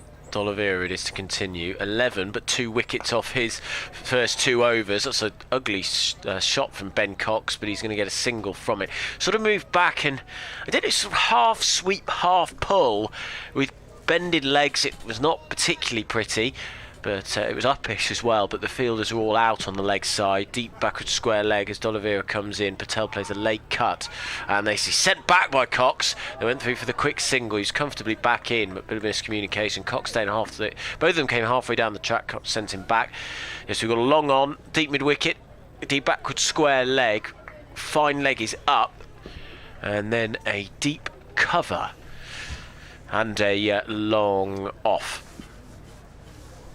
So D'Oliveira spins the ball from right to left. 94 for 4, Patel 35. Cox 3 not out of 4 deliveries. And the umpires just resettled the bails there. As D'Oliveira starts his run up, stops, then starts again. Bowls, and that's nicely weighted by Patel. Just drives this down the ground. He'll get a single, moves on to 36. So... yeah, 93 for 4. Leicestershire would bite your hand off for what that would be 185, wouldn't it? Absolutely. As D'Oliveira is in, and Cox plays that. That was again not the most convincing of shots. Neither forward nor back. Just sort of put the bat straight down in front of the stumps, and it took a leading edge off. Sorry, an inside edge into the leg side and gets a single from it. Nicely bowled by D'Oliveira. 2 for 14 off his 2.4 overs. 96 for 4 the score. D'Oliveira, back goes Patel, hits that hard. Now he's found the gap. Will he beat the man at deep cover? No, he won't. That's a wonderful bit of fielding. Scraped back in on the boundary by the fielder running in from deep cover towards a deep extra cover position, but it was hit pretty straight, and so it's nicely dragged back in. I can't see who that is out there. I think it's Brooks out there. Did really nicely. He saved 2 runs as Leicestershire scampered through for 2. Patel on to 38. Final ball of the over to D'Oliveira. Patel goes down the ground and will get a single from it and will keep the strike. So 6 runs off the over. 99 for 4. The reason I said double... was it double 90? Well, what I would have said was 93. The reason I said that is that's an old adage, double the score at 12 overs, which would give them 186. That would be a very, very good score on this pitch. They're reasonably placed for it, I have to say. Patel 39, Cox 4. The run rate 7.6. Bizarrely, I find myself surprised Leicestershire are in a good position. I don't know if that makes sense. Not because of their form or whatever. It just hasn't felt like they've done particularly well in this innings. It's felt like Worcestershire have been on top, but actually this is a nicely balanced game. The 4 wickets fell at sort of reasonably regular intervals, and you felt, well, each time they seemed to be getting a little bit of momentum and wicket falls, but as you say, they've they've still managed to keep it going quite nicely, thanks in no small measure to Rishi Patel, who's going to be on strike to Tom Taylor. Just 9 runs from Taylor's first 2 overs in. Bowls to Patel, nice line and length on off stump. Played firmly on the front foot, back down the pitch on the onside by Patel. There isn't a mid-on, runs down towards long on, so single taken, and that brings up the 100. A round of sort of vaguely surprised applause, it sounds like, from the Leicestershire supporters, like ourselves up here, probably not quite believing that Leicestershire have gone as well as they have done in the circumstances. 7.6 as Taylor is in. Bowls turned off his legs by Cox, out towards mid wicket, should be 2. Patel turns, going to go for the second. Brooks picks up and falls as he picks up. Keeps control of the ball, keeps hold of the ball, but obviously having fallen, and he's not the first Worcestershire player to do so. In fact, Brooks himself has fallen a couple of times, I think, trying to make the stop. And in the end, Cox picks up 2. I think it's also Leicestershire haven't had a big over, have they? They haven't had an over where it's been bludgeoned to all parts, but they've consistently found boundaries when the pressure's been building. Taylor is in and bowls outside off stump. Enough room for Cox to go onto the back foot and steer it away towards deep point, backward point in the end, and the sweeper has a lot of ground to make up to the ball by the time he does so and gets his throw away, and it's a long way over there in front of the manual scoreboard, or that side of the ground anyway. Comfortable 2 for Cox. Have to be fit, these boys now. These all running 2s and off 2 consecutive deliveries, certainly, plus the quick single earlier on. Taylor in, bowls. Fuller this time, looking to drive is Cox, but he holds back on the shot slightly, pushes it firmly rather than drives it. And D'Oliveira can move across to his right to make the stop. And just bearing him out what I said, really, Rishi Patel calling for a drink. He's been doing a lot of running in this innings so far. Just looking at the overs, yeah, only 2 over 10. You've had a 12 run over in the third, 15 in the 8th. That's it otherwise. Taylor is in, bowls short, pulled by Cox, hit hard down into the ground, didn't quite get it all. This time Brooks slides and picks up, cleanly gets his throw away, but Cox reasonably comfortable 2 in the end. Moves into double figures on 210, 106 for 4. Do the boundary off the final. How many runs off this over so far? Richard? 7. 7 it is. That's pretty good, to be fair. It's consistently always been at around that. Just thinking, bar Tom Taylor's first over where 2 runs came off it, they've never gone below. Well, they've gone below. They've had a 4-1, but very rarely below 6. Taylor is in, full, straight, looking for the Yorker, perhaps jammed out, punched out really by Cox down through the vacant mid-on area, down towards Hose at long on, and 1 is taken. So 8 from the over in the end. Fox is at the sort of, not consolidation is the wrong word really, but don't want to lose another wicket or 2 quickly. They want to have the likes of Ben Mike, who hasn't fired so far in fact I don't think he's scored a run in the competition so far this season, but his turn will come, and if he gets 2 or 3 overs at the end, then he's got licence to hit. 107 for 4 or 14. This is a very strange innings, I have to say. I think the other reason why it hasn't felt overly sort of exciting from a Leicestershire perspective is that the crowd haven't got behind it. There's not been loads of bounces. But to be fair, if you were a coach, if you were Alphonso Thomas, I think you'd be very, very happy with the way that your team have played. 14 overs gone, 107 for 4, 7.6 the run rate. And D'Oliveira with his final over, 2 for 17 off his. He's up to the wicket now. Tosses this one up. Late sweep from Cox. That was a late choice, but a sensible one. It was a very full delivery. I think he almost played the sweep on the full there and gets a single. He moves on to 12 off 11. Cox hasn't hit a boundary yet, but he's been busy at the crease. Probably got a run off every single delivery on near that. Plenty of 2s. D'Oliveira in. Back goes Patel, cuts and finds the gap there actually. I don't think it'll go for 4. There's a man rushing round from the deep cover boundary to a backward point position, and he saves the boundary. 2 more to Patel. How many 2s has Patel run in this innings? He's only got 4 4s, but he must have run Must nearly be double figures amount of runs here. He's blowing. D'Oliveira in, tosses it up. Oh, that's an inside edge, and they will get at least one for that. No, it'll just be one. Sort of, the line was straight at Hayden Walsh at deep backward square leg, and so that means that everything was a little casual. The players jogged between the wickets. Walsh jogged to the ball for a single. 111 for 4, halfway through the 15th over. Could really do with a boundary here, Leicestershire. D'Oliveira in. Back goes Cox, and baseball style pulls this down the ground. They'll just get a single again. 112 for 4. The crowd quiet. But Leicestershire building a solid total here. They're building nicely to be able to push on, but that needs to come soon. D'Oliveira it is. 2 balls left in his spell. Back he goes. That's Patel goes back and crunches this off the back foot to deep cover. Another single added, so we are on 5 from the over. 6 of the over, sorry. Going to run off every ball. Those twos. Cox then faces.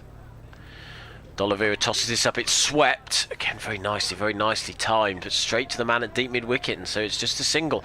Cox will keep the strike. 7 off the over. The run rate stubbornly at around the 7.6, 7.8 mark. I don't think that has shifted since about the 5th over, that it's been probably between 7.6 and 7.8. Leicestershire still building. They are on course, I would suggest, for something like, well, if you do 5 times 8, which would be 40, they're on track for what, about 170. That'll be 176. That's what we. It would be, yeah. Leicestershire score. Which is just to remind, if you're a Worcestershire listener watching us on Fox's TV, or you're listening to us on the BBC Sport website, now Leicestershire have got 176 in the past 2 of their innings. They lost both of the games, though. T20 cricket, by the way. BBC Radio Leicester, Fox's TV. Adam Richard Ray with you. Delighted to have your company. So Adam Finch is back on, this time from the pavilion end, up the slight slope we have here at the Uptonsteel County Ground. First 2 overs, went for 14, but did pick up a wicket. That of Sol Budinger comes in and bowls to Ben Cox, who plays it firmly off stump through the gap in the covers, out to the sweeper on the offside boundary. Takes his one. Nathan Smith, it is out there. 115 for 4. Appreciating that Patel favours the leg side. Square leg goes back to the backward square boundary, which means that long leg comes up to short fine. Clubbed straight back over. Finch is head for 4 by Rishi Patel. By Rishi Patel. It was a little bit short from Finch. If there'd been any criticism of Finch in his 2 overs so far, he has dropped the odd one a little bit short. Tall man, of course. Banged it in. Patel absolutely baseball style, clubbed it back very straight. Umpire Watts had to take prompt evasive action. First boundary since the middle of the 12th over. Finch is in. Patel steps across and whips it out towards deep mid-wicket. He's caught at wide long on stroke deep mid-wicket by Adam Hose down there. Well, Patel got on to 48, but just again when he was looking to start to accelerate, and the ball after he just hit a 4, he tries to repeat the feat, and in fact he tries to hit a 6 and picks out the man at wide long on stroke deep mid-wicket, and arguably gives it away. It was a good effort from Rishi Patel, 48 off 42 balls for him, but again the Foxes have lost a wicket at potentially a key time. It's 119 for 5. Well, it was a sense, wasn't it? They were building, and then with the final 5 overs they went, right, we've got to go for this now. And the first shot was a club down the ground. The second one was, I'd say, an unnecessary slog. But you can sort of see why they felt they needed to push on from there. But Patel was in. And now Mike coming in is on a possibility of 3 ducks in a row, Ben Mike. And let's just sort of have to rebuild again. And it's been the story of this innings. 119 for 5. They do bat deep, Leicestershire. They've still got Rahan Ahmed to come. Goldsworthy can bat too, can't he? He's an all-rounder. He's classified as an all-rounder. So Finch, second wicket, 2 for 19 for him now. Mike Takes his time, marking his guard, looks around him, sees mostly the men out on the leg side, long leg, backward square, mid-wicket and long on, just the single sweeper, Nathan Smith out on the offside. Finch is in, bowls to Mike, very straight. Mike plays it firmly out towards deep mid-wicket, might be two, should be two. Cox is quick, good throw, comes in from Walsh, not taken cleanly by Finch behind the stumps, but Cox had made his ground, and Mike is off the mark, not only in this game but in the T20 competition this season in the Blast, the Vitality Blast. Yeah, 2 ducks in a row, wasn't it? Was one of them a golden duck? No, second ball duck. He got a second ball duck against Derbyshire, didn't he? So just bobs his knees as Finch is in, bowls to him, he pulls, he's sliced into the air, could be caught, he's going to drop safe. D'Oliveira running back, couldn't quite get there, picks it up on the bounce, gets his throw away. So moment of fortune for Ben Mike, could easily have fallen to one of the fielders, 3 converging on it.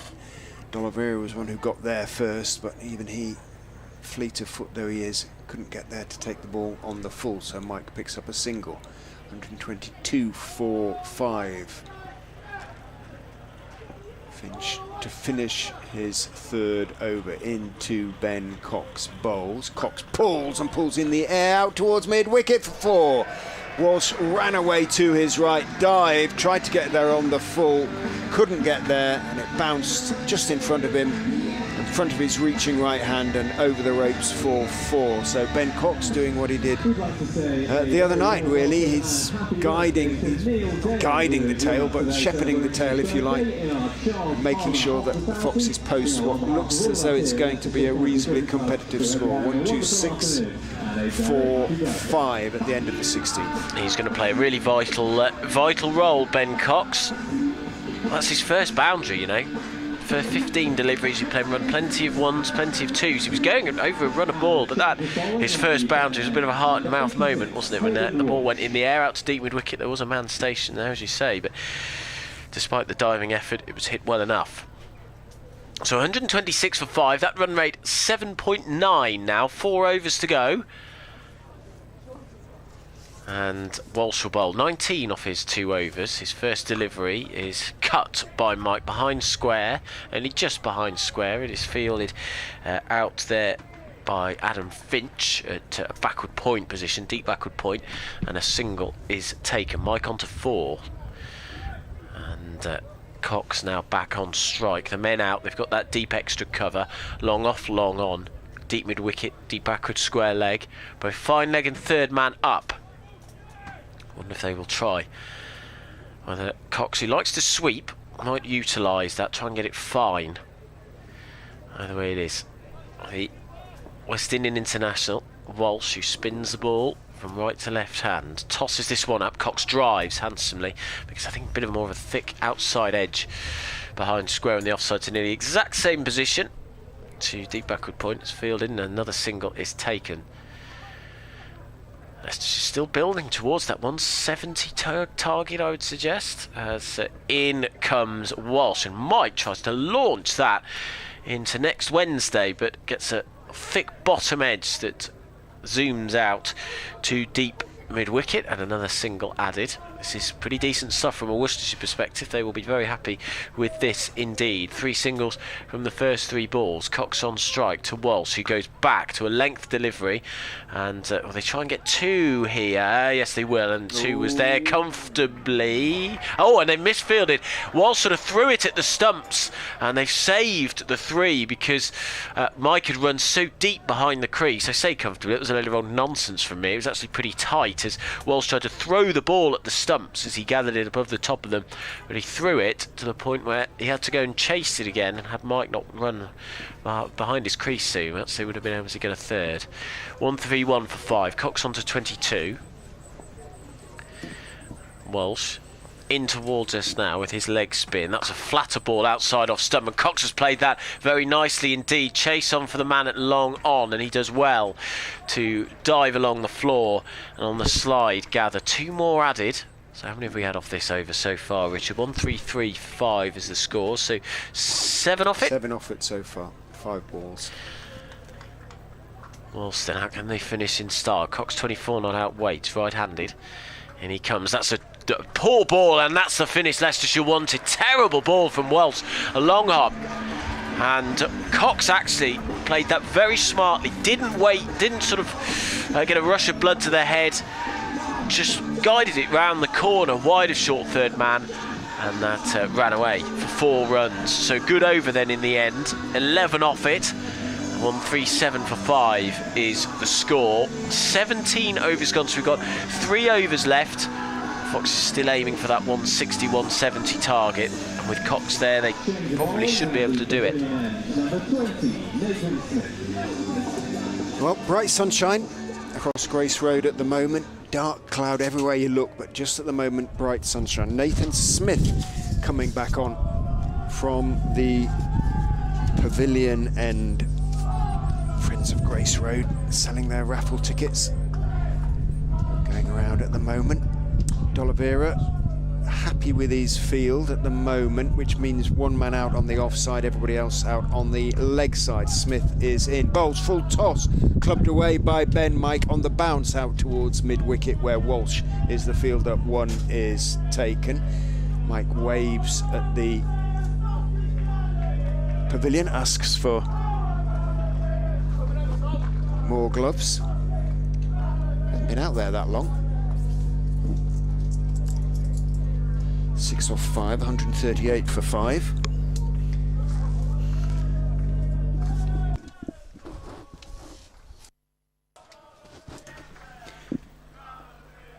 Smith turns, runs in, very straight run, and bowls down the leg side. Attempted slower ball, and although Cox tried to swing it away, didn't get anything on it. It will be signalled wide, and is. Got our raffle tickets, Richard. Yep. Typical Yorkshireman, you were straight onto the change. Gave me a £5 note, it was £1 a ticket. Hand out for the change as soon as I got back in. Well, it's for my ticket, really, but you bought one as well. You never know, it's all good value. Usually a cake. In goes Smith and is whipped away nicely off the stumps by Ben Cox.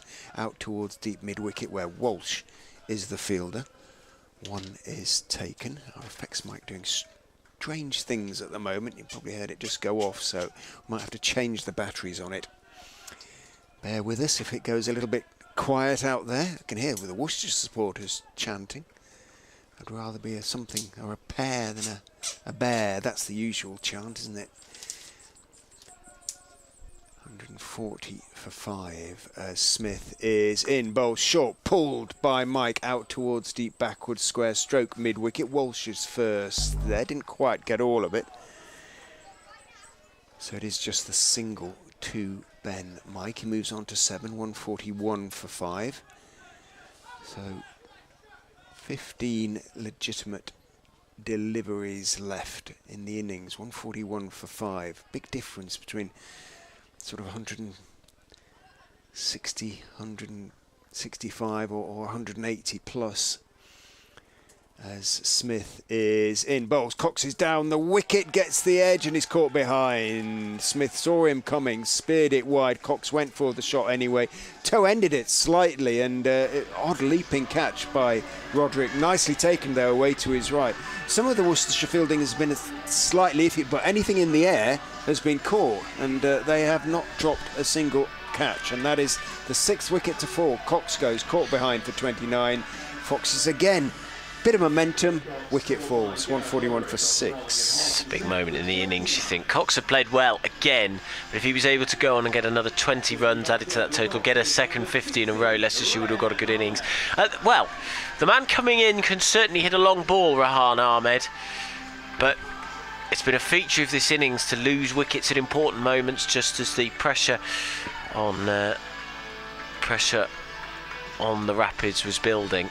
I'd be delighted with that, Worcestershire, because they pegged them back 141 for 6 with how many balls remaining? 2 overs and 2 balls left, so 14 balls left. Still aim for that 160, Leicestershire. They just need a few big sixes.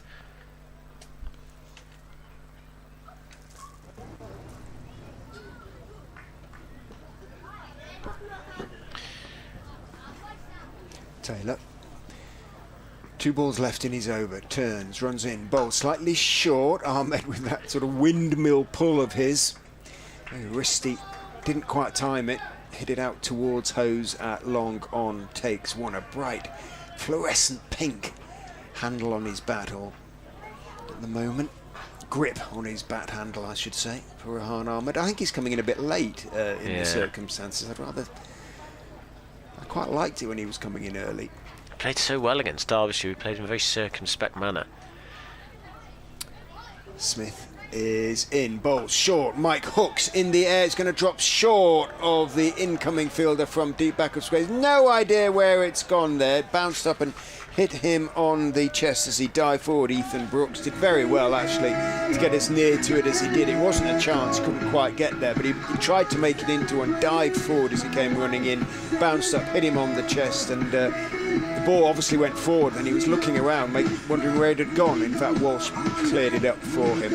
End of the over, Mike picked up a couple from it, 144 for 6, so, well, 7 from it in the end, but been 7 from quite a few in this next one. Yeah, well, it's just still building a total, but this is now the moment where they need to increase. The problem is they've got 2 new batters at the crease in Ahmed and Mike.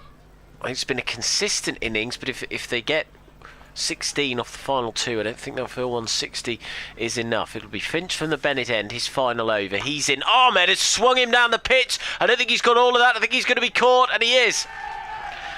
Down at long on, you can hear the Worcestershire fans cheering. Rehan Ahmed has to go. I think he was doing the right thing, really. He had to go for it, but he skied it up in the air and has to go very cheaply indeed. So, another wicket falls for the Foxes. This innings dangerous, is at risk of subsiding. 144 for 7 now. Ahmed goes for 1 off 2. Brooks was the catcher out there, having tried so hard to get to the previous delivery of the previous ball hitting the air off Mike. He didn't have to really move at all for that one. It went straight to him at long on, took the catch. I've just got to be careful now, Leicestershire. They were building a competitive total really well, but this is the moment where they need to get some consistent runs. And so the new man for the first time is Lewis Goldsworthy. And Finch, 3 for 26 now for him, is in, bowl short, and Goldsworthy pulls round the corner. That's a tester for the 2 fielders running round, and they do well. Man running round from deep mid-wicket from a square position gathers that in and throws it in. So 2 to Goldsworthy, 146 for 7. 160 about right, 165, Richard, I think is probably where they're aiming at the moment. It looks that way, doesn't it, if they can get it over 160. It's competitive. They'll want more than that, though. I can't work out whether I think Leicestershire batted well or not. It's a very strange feeling. This has been a strange innings. Finch in.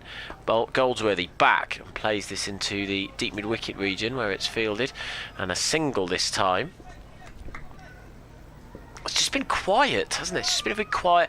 Crowd have been quiet. There's not been a huge amount to get excited about. There's not been too many boundaries. It's maybe the nature of the pitch. Maybe it's just, as I said, freshened up a bit, having been under the covers, I would imagine, for a fair chunk of the last 48 hours or so. There's only been 13 boundaries in the whole innings, no 6s, 13 4s.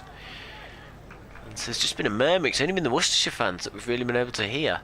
Mike, number 8 on his back. We've seen him finish in style. I've seen some fantastic late flurries, 20s, 30s from him. Can he do the same again? In comes Finch, and Mike goes for this. He's going to get 4 for that. It's a great shot. Let's lend back, not a huge amount of foot movement, but clubbed it over cover for 4 runs. And the 150 up for Leicestershire. This is the role Mike's got to do. He can do this. He can play a vital role in adding to scores. If he can get Leicestershire towards 170, that would be absolutely marvellous.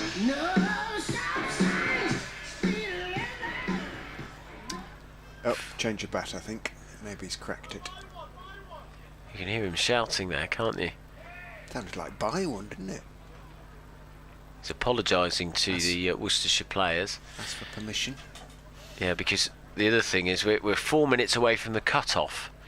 They should be fine. You've got to start the next over by 3:47. It's now 3:43. Umpires will allow for it though, won't they? They'll take off a minute True. or whatever. That's true.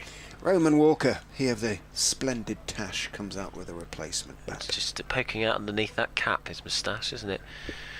So new bike, new bike for bat, Mike. new new bat for Ben Mike. He stands tall with his bat up high as Finch comes in, bangs this in short, and it's high up in the air. Not the best shot in the world. It's gone for 4. Good bounce to that from Finch. It caught Mike completely off guard. I don't really know how to describe the shot he played, Richard. He just sort of held his bat in the air, and what a very late pull, I suppose you could just about describe it as, but it hit the top of his edge, bat. Wasn't it? Yeah, a little bit of a top edge. But yeah, he did well to reach it. I thought he was going to let it go and it would be signalled wide on height. But it's just that new bat, or the replacement bat, has a good edge, and it flew almost for a full 6. Matthew Waite dived to his right down there at fine leg and couldn't get there, and a dad saved his kids. Final ball of the over. How will it finish? Mike on strike. Finch bowls, and it's going to be 4 down the ground. What a shot from Mike. 6, in fact. First 6 of the innings. He really got a hold of that, Mike. Over 160 now for Leicestershire, and this late flurry may be giving the Foxes hope. How many off that over in the end? 17. Wow, what a good over that is for Leicestershire. The biggest by some distance. It was in the slot from Finch. Not the best delivery, it has to be said.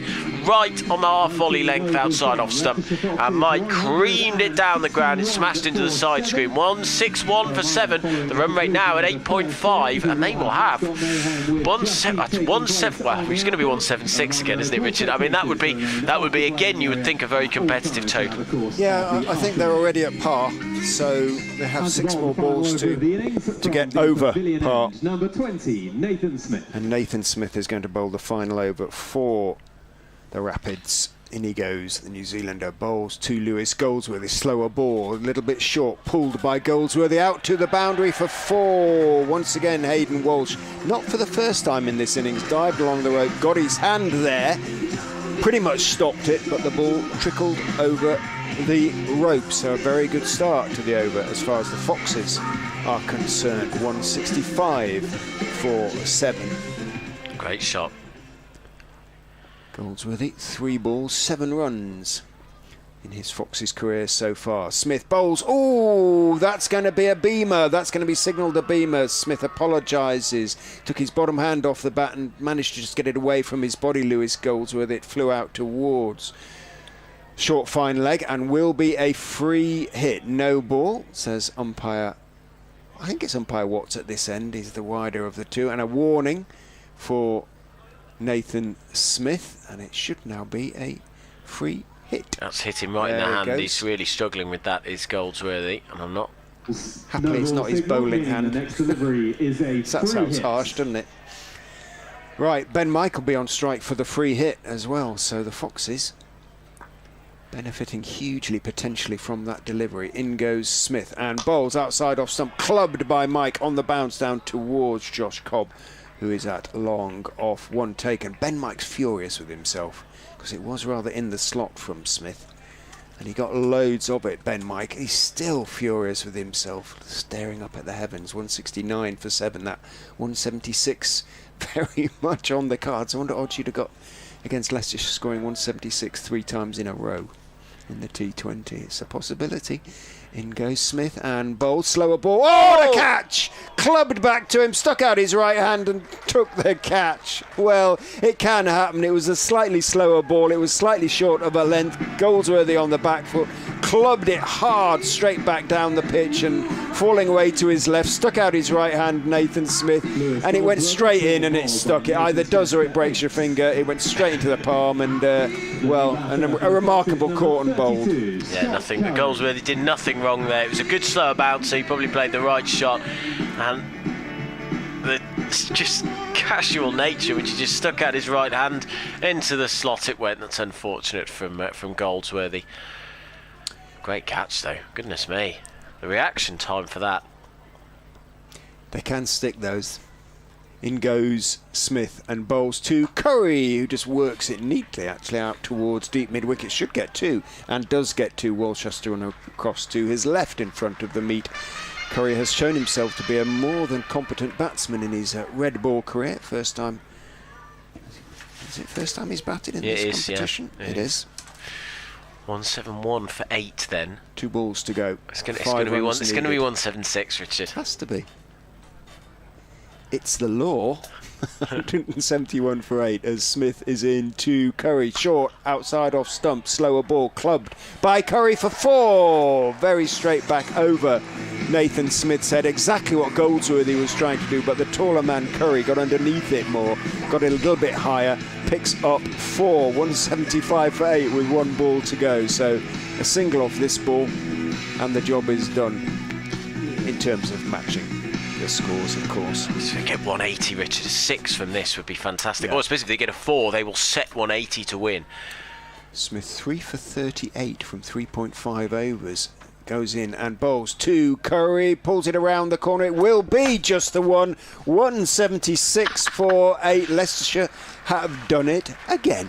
That's the 3rd time in a row Leicestershire have scored 176. I think they've lost more wickets on each occasion. Yep, 6, 7, 8. 6.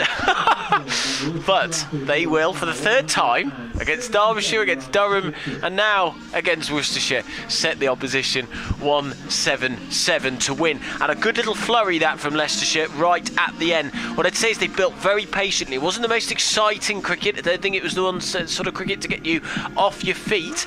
But what they were, at the end of the 17th over, they were 135 for 7, so 11, 7, 17 and 14 off the final 4 overs, and actually 12 off that off the 16th meant they have finished very indeed. Not pretty and my then keeper go to 9 Cox 2. So just a salute, Jack. 177 to win.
John Bryson there speaking to Russell Hobbs about the upcoming Leicester tennis tournament. On Worcestershire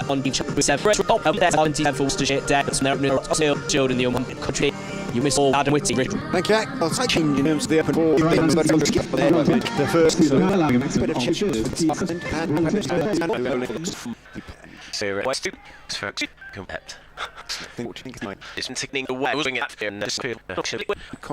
of passing low at 8. Point that we sort of semi-made, didn't we? Really thought just felt a bit late. Yeah, you sort of think Mike played a very good innings, but he's perfect for I think what they're hoping Ahmed will do, which is to come in and whack it. Last time the two teams played, it was Leicestershire won the last two meetings between them, chased down 113 in the last meeting at Grace Road. As Mulder is in, squared. Leicestershire trying to hang on and win their second game. Apologies to those who are watching stroke listening on the stream. There have been a few issues. They're sort of connected with the Wi-Fi around the ground, but the club are desperately trying to sort them out. You can obviously hear us on all other points, BBC websites, BBC Radio Leicester. Josh Holt. 6'7", size 15 feet, bless him. He's going to open the bowling for the Foxes. Size 15 size feet. 15. Shoe size 15. Has to have them specially made.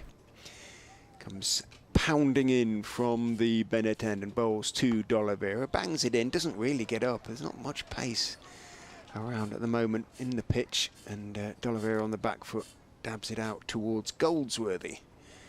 New figure for us, of course, making his debut in the game for Leicestershire, signed for the duration of the blast, but playing his first game. Somerset all-rounder, left arm spinner.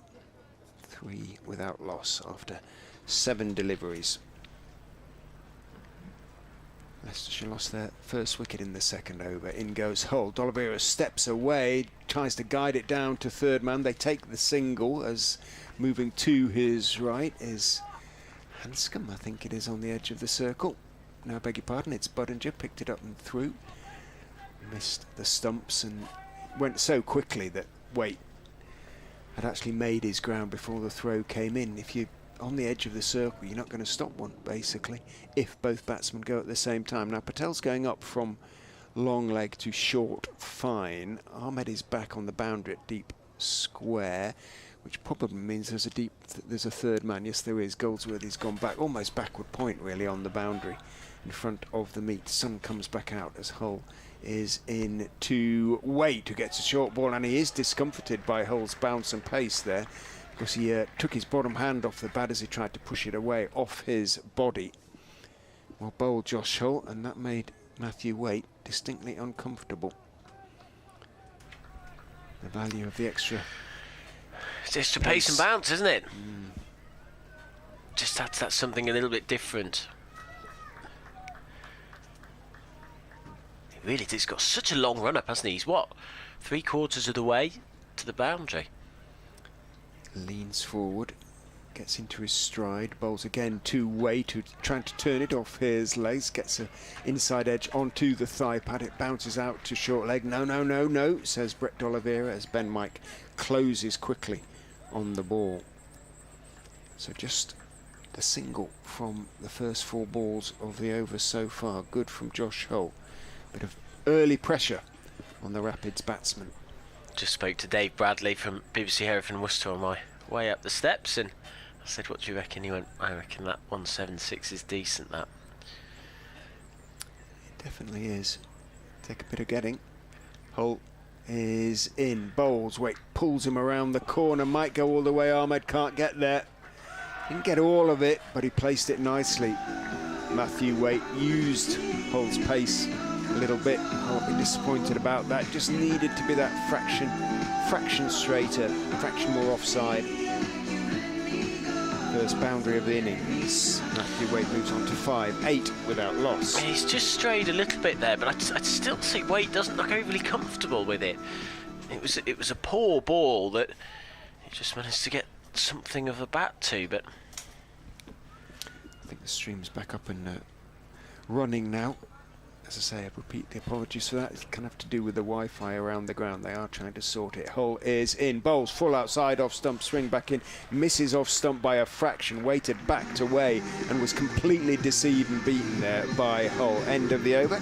8 without loss. Leicestershire were 8 for 1, so nothing in it so far. Well, it was such a telegraph move, wasn't it?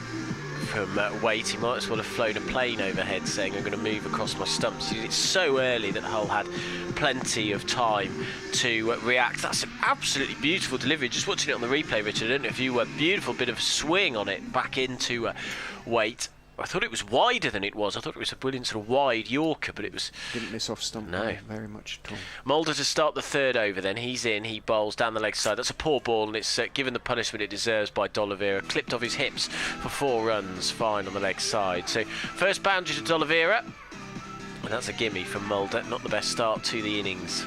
Sorry, over. Yeah. And fine leg is on the edge of the circle. Hull had no chance. 12 for no loss. D'Oliveira on to 7. The scoreboard hadn't caught up with me there. So that's 165 to win. And 17.5 overs to go. Mulder running away from us. He's past the umpire now. He bowls, and D'Oliveira plays an ugly shot, charges down the pitch. He's going to get away with it. He hoisted it high up into the air, and in fact he's going to concede. To be fair, there might have been 2 there anyway. I don't think an extra run has been conceded because he spilt the ball on the bounce, did the England international, but they run through for 2. That was an ugly hoik down the track. What's going on here? Because that 4 hasn't been recorded, or the ball that went for 4 hasn't been recorded. Did he not play a shot or something? Interesting. No, you're right. It doesn't appear to have. So it must have. But I swear he did play a shot. I thought so. But he tried to neither clip it away. scoreboard is showing that 4, and it's not showing against Mulder. Mulder in, and that's cut, and that may well be 4. Just finds the gap between point and cover and races away to the boundary rope. I've got on my screen in front of me. I'm rather confused. I am too. Well, there's 4 off that ball, definitely. The leg byes don't count if no shot was played, but I would say D'Oliveira categorically tried to play a shot there. Well, umpire Watts clearly decided otherwise. Yeah. So that went down as a dot. So let me refresh things then. 14 for no loss. I was slightly confused. You probably hear me pausing because I was looking at the scoreboard and wondering why the 4 hadn't been given. So 14 for no loss is the score as Mulder is in, and that's a good delivery outside off stump, and just took a little bit of pace off that, I think. D'Oliveira goes back and late cuts off the back foot down to the wide fine leg where Rahan Ahmed is stationed. The 2 men out, deep backward square leg, Goldsworthy and Ahmed at the wide third man. Very strange decision. Anyway, so D'Oliveira 10, Waite 5, 162 to win for Worcestershire. As Mulder running away from us now. He's in, he bowls a full delivery, driven straight at, is that Curry at cover? I think it's Big Louis Kimber. It is Big Louis Kimber. You normally have in club cricket, it's all the opposite problem, isn't it? Runs will be given for no shot being offered. Leg byes will be given for no shot being offered. But anyway, I'll sit down and move on. I'm still talking about it. At 15 for no loss. 1 ball left in the over. 17 to go. The run rate at 5.3. It should be at 9.4. They're just behind the Duckworth Lewis as Vian Mulder is in. Off stump line this time. Line and length would have hit the top of off, and it's just driven nicely into the offside for a single. So D'Oliveira looks nice and fluid, certainly towards the end of that over, and the score 17 for no loss. So 160 to win for Worcestershire. I think it was ahead of you there, so 16 is... sorry. So D'Oliveira is on 10, it is 16 for no loss. 161 to win for Worcestershire, and they've got 17 overs in which to do it. And what Durham did well, chasing that 176 2 days ago, was not lose early wickets, and at the moment Worcester doing the same. Hull endeavouring to get the breakthrough, comes in from the Bennett end, bowl short, tempted pull by Waite, he's late on it again, it comes off the glove trickles out towards mid-wicket. Hull himself runs across the field. 1 is taken. Again, Waite troubled by the extra pace. He isn't a frontline batsman really, Matthew Waite. And that extra bit of pace from Hull is troubling him. D'Oliveira less so, a shorter man, but very much a frontline bat. Brett D'Oliveira changes in the field for him. The 2 men out are going to be at fine leg and deep backward square as Hull comes in and bowls to D'Oliveira. Gets up on his toes, guides it between the 2 men short at really short third man and backward point, both on the edge of the circle. Diving across to his right was Sol Budinger. He couldn't get there, and it's run down to the third man boundary for 4. Clever shot, using the pace really neatly there, Brett D'Oliveira, and threaded the eye of the needle. Got it through very cleverly. Yeah, lovely shot that. It was a good ball from Hull, watching it on the replay. Got the ball to move back into D'Oliveira. Beautiful shot. Got a 60 against Lancashire, did D'Oliveira. Classy player. 21 without loss. Hull in past umpire Lungley. D'Oliveira backs away, goes for the drive, hits it down into the ground. Is called to for the single by Matthew Waite as it bounces towards Budinger at that short third man position. Almost fly slip really on the edge of the circle. Budinger picks up and hurls the ball at the non-striker's end, but D'Oliveira very quick between the wickets, had made his ground, and the throw missed anyway. What I would say, Durham were at a faster run scoring rate than this. They were, as Hull is in, bowls to Waite. Slower ball outside off stump. He's a bit unlucky because it's just wide and is called wide by umpire Lungley. Trying his variations, trying the slower ball. Waite didn't go through with a shot because he didn't have to. I thought Hull's bowled really well. You're right, it was the right idea, just slightly got the execution wrong. He wouldn't have missed by much. I think a wide is a fair call there, but not by much. Yeah. Yeah, well, actually, Actually, it was further wide than I thought. It was.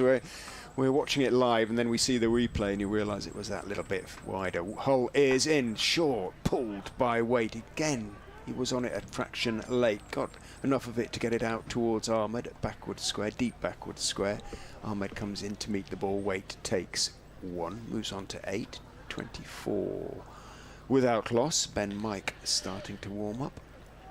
They're up to speed with the Duckworth-Lewis, which is exactly 24, but they are well behind on the run rate at the moment. 6.5 they're going at, the required run rate to chase down 177, 9.4. You don't want it to go much above 10, particularly this early.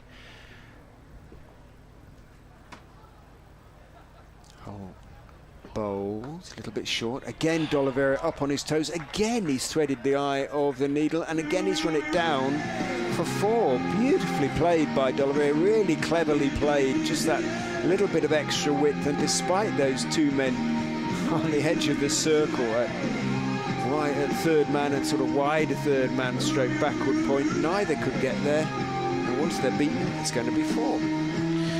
That's a lovely shot. He's played that stroke beautifully, and I'd suggest you're going to see a man moved out into the deep, and you are, because he looks so comfortable. They're not bad balls. It's not bad ball at all from Hull. It's just wonderful batting to lean back and play that so late.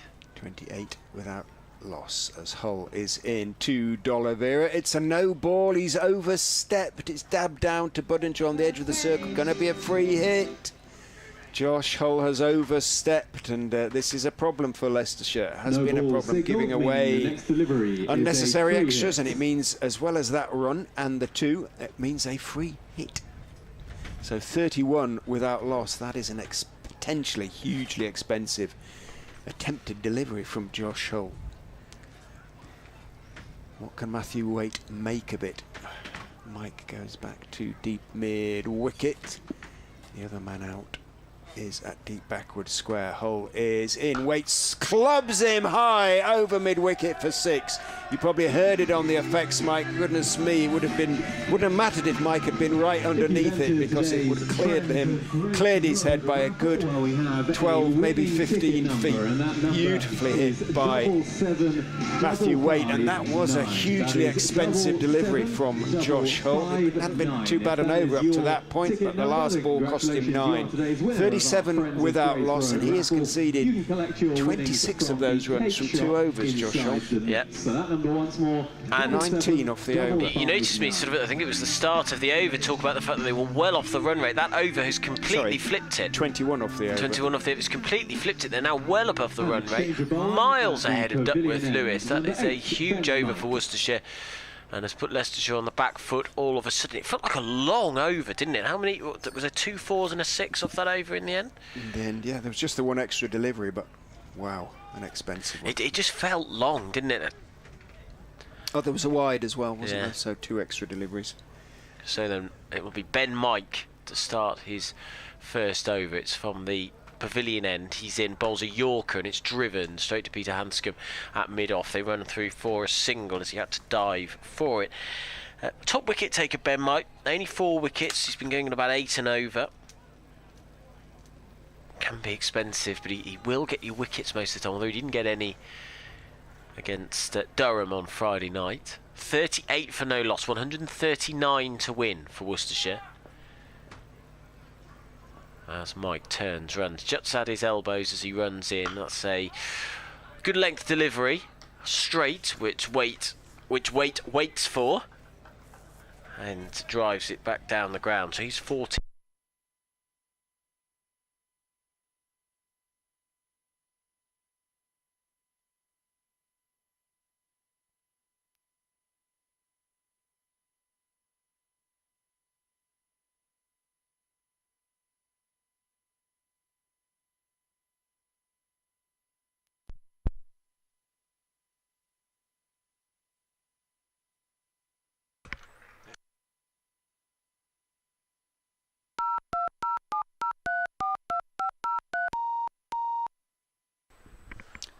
And we're back. Apologies there, the power went. We found 10p for the meter. We're back with you. You didn't miss much. As Mike runs in, he bowls, and that is pulled round the corner out towards deep mid-wicket, where a single will be taken. So we are on to, just to reset, 40 for no loss. 3 singles from the first 4 balls of the Mike over. D'Oliveira is backing away each time. Mike followed him, pulled by D'Oliveira, but not timed. As Mike runs in, 2 balls left from the over then, 40 for no loss. Short and pulled round the corner for 4, down towards the covers. And Worcestershire now building a nice bit of steam, I would suggest, in this innings. They were watchful at the start, but are beginning to rebuild. So 44 for no loss is the score. Waite 19, D'Oliveira 22. We've had a power cut, I think, in the box. I can just see our colleagues to our left-hand side pointing out that they're struggling a little bit. Ben Mike will run in towards us then. He will be up to the wicket. He will bowl. That's a leg stump line, and that's a fantastic shot. Whipped away through mid-wicket for 4. Very little room for manoeuvre from Waite, and he timed it very nicely. Not much of a backlift, not much of a follow-through, but it has stormed towards the boundary. And now Worcestershire pulling away with this. That was 10 more off the over. 47 for 48 for no loss. So 11 off the over. Waite onto 23, D'Oliveira 22, and the Foxes, well, what looked like a positive start has turned into, well, not the best. What were Leicestershire on at this point after 4 overs? They were, after 5 overs, the Foxes were 33 for 2. So desperately in need of a breakthrough. Leicestershire have turned to Scott Curry He's going to be bowling from the Bennett end, comes down the slope, bowls to D'Oliveira, who inevitably goes back, steps back and cuts from outside off stump. It should be dragged back inside the ropes down there at a deep backward point by Lewis Goldsworthy. It is, but D'Oliveira picks up 2, moves on to 24, brings up the Rapids 50. That is an ideal start, and he and Waite give each other, well, not just a sort of high five, but there's even a little bit of a hug from Matthew Waite.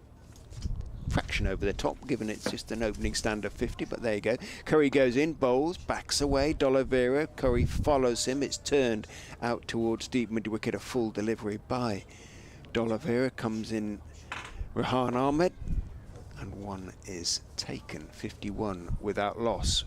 Waite 23, D'Oliveira 25 now. Foxes need a couple of wickets, and they need them soon. Curry with the breeze behind him, you can hear it getting up under the dark cloud, comes in and bowls. Waite goes for the pull, doesn't get anything on it, goes into the body, comes off down the pitch. It goes back down the pitch to Scott Curry, who picks it up and flicks it out to Peter Hanscom, his captain. 126 to win at 8.7, but all 10 wickets in hand at the moment. Well ahead of the Foxes at this stage. Curry is in, bowls. Waite is turning it firmly on the back foot, but only as far as Hanscom, who's at mid-on. Good so far from Curry, who's conceded only 3 runs from the first 4 balls of his over. Can he come out of the over well? Foxes haven't managed to do that so far. Men out are at backward square and mid-wicket.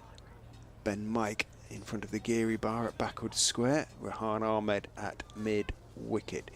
Curry is in and bowls and carved away through the offside. Beautifully played by Waite off the back foot, and D'Oliveira sort of smacks his bat in applause because it was a really nice piece of timing by Matthew Waite. Just gave himself that little bit of room, and it was a very authentic back foot sort of drive cut away through the offside for 4. 55 without loss, and having bowled the first 4 overs for just 3, Curry does concede the boundary. 7 off 5 for him now. 55 without loss, 1 ball left in the power play. Curry is in, Waite backs away, Curry follows him, full delivery on drives, but only as far as Peter Hanscom at mid-on.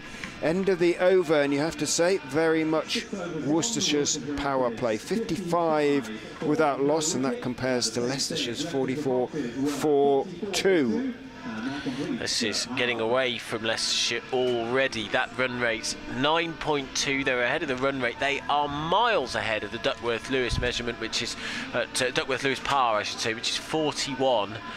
Waite 27, D'Oliveira 25. They need 122 to win off 14 overs. Leicestershire need a wicket and soon, and they will turn to their young debutant, Lewis Goldsworthy, the leg spinner. 23 wickets in his 25 career one-day internationals. On loan from Somerset for the whole of the T20 Blast with Liam Travaskis away. So, relatively diminutive figure, fair head. But if you find bowlers like that, we'll get a nice bit of zip off the surface. Left armour, he's coming round the wicket. He tosses his first delivery up, and he's driven down the pitch by D'Oliveira, who will move on to 26. The score 122. Sorry, the score 56 for no loss, 121 to win. Goldsworthy moves away from us. He's up to the wicket now. He tosses it up again, straight back to him, played by Waite. You can probably hear the nice sound of bat on ball as it went straight back into his grateful hands. And there is no run. Still a cloudy day, high white clouds around us at Grace Road. There's some ominous ones in the far distance, but the wind not blowing that way. That's really tossed up by Goldsworthy, and that's going to be 4 runs, I think, down the ground. Oh no, is it a brilliant stop? Fantastic work from Curry. I thought he'd lose that battle, but he raced round and gathered the ball in right in front of the side screen. It would have been inches from the boundary rope, managed to drag it back in to stop the boundary. So 58 for no loss. He saved 2 runs there. Oh, and he really tossed that one up, Goldsworthy, and Waite went to slog that, mow it over towards Cow Corner, and he got an inside edge into his pad. That was inches away from bowling him. 58 for no loss, 3 off the first 4 deliveries. In comes Goldsworthy. That's a lovely delivery. That was flatter and quicker, and it fooled Waite, who's 29 off 24. It's a good over from Goldsworthy. Yeah, he's not tall, is he? There's not much of him, but in this one he bowls a little bit. He drags his length back a little bit. Back goes Waite, and good over. that was a good over. I think even though that probably wasn't the length he was aiming for, Goldsworthy, what had happened was that I think the way that he bowled the previous 5 deliveries, Waite's weight was forward, and so he was... You found another use for Waite. That's the third one, isn't it? Waite waited for it, and Waite. 59 for no loss. Waite 30, D'Oliveira 26, 118 to win then for Worcestershire. And Rehan Ahmed has got the ball in his hands. They need something a bit special from their young England all-rounder, the Foxes here. He has got a little bit more protection now. He's got 3 men out on the leg side, 2 on the offside. Comes in from the Bennett end, bowls to Waite, who drives it through the vacant mid-off area out towards one of those men on the offside. Scott Curry is out there at wide-ish, long off. 1 taken. Waite onto 31. Is that a Worcestershire banner out there? It is a Worcestershire banner out there in the green seats, appropriately green seats. In goes Ahmed. He's slog swept by D'Oliveira. Slightly ugly shot by D'Oliveira's standards. Got plenty of it, and it was fairly safe. Although it was in the air, it was out through mid-wicket, out to the fielder on the mid-wicket boundary. So 1 taken. D'Oliveira onto 27. 61 without loss. Ahmed bowls, drops a little bit short. Waite goes back and thumps it out to Curry again at long off.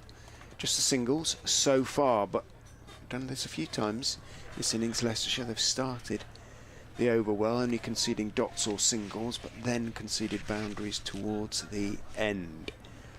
Ahmed is in and bowls, pulled, attempted pull by D'Oliveira, goes down to short, fine leg. Hull picks up, throws back to Cox, who takes the bails off, but Waite, quick between the wickets, had made his ground. Again though, just a single. Leicestershire won't mind that. Run rate is a fraction behind. It's at 8.2, needs 9.2.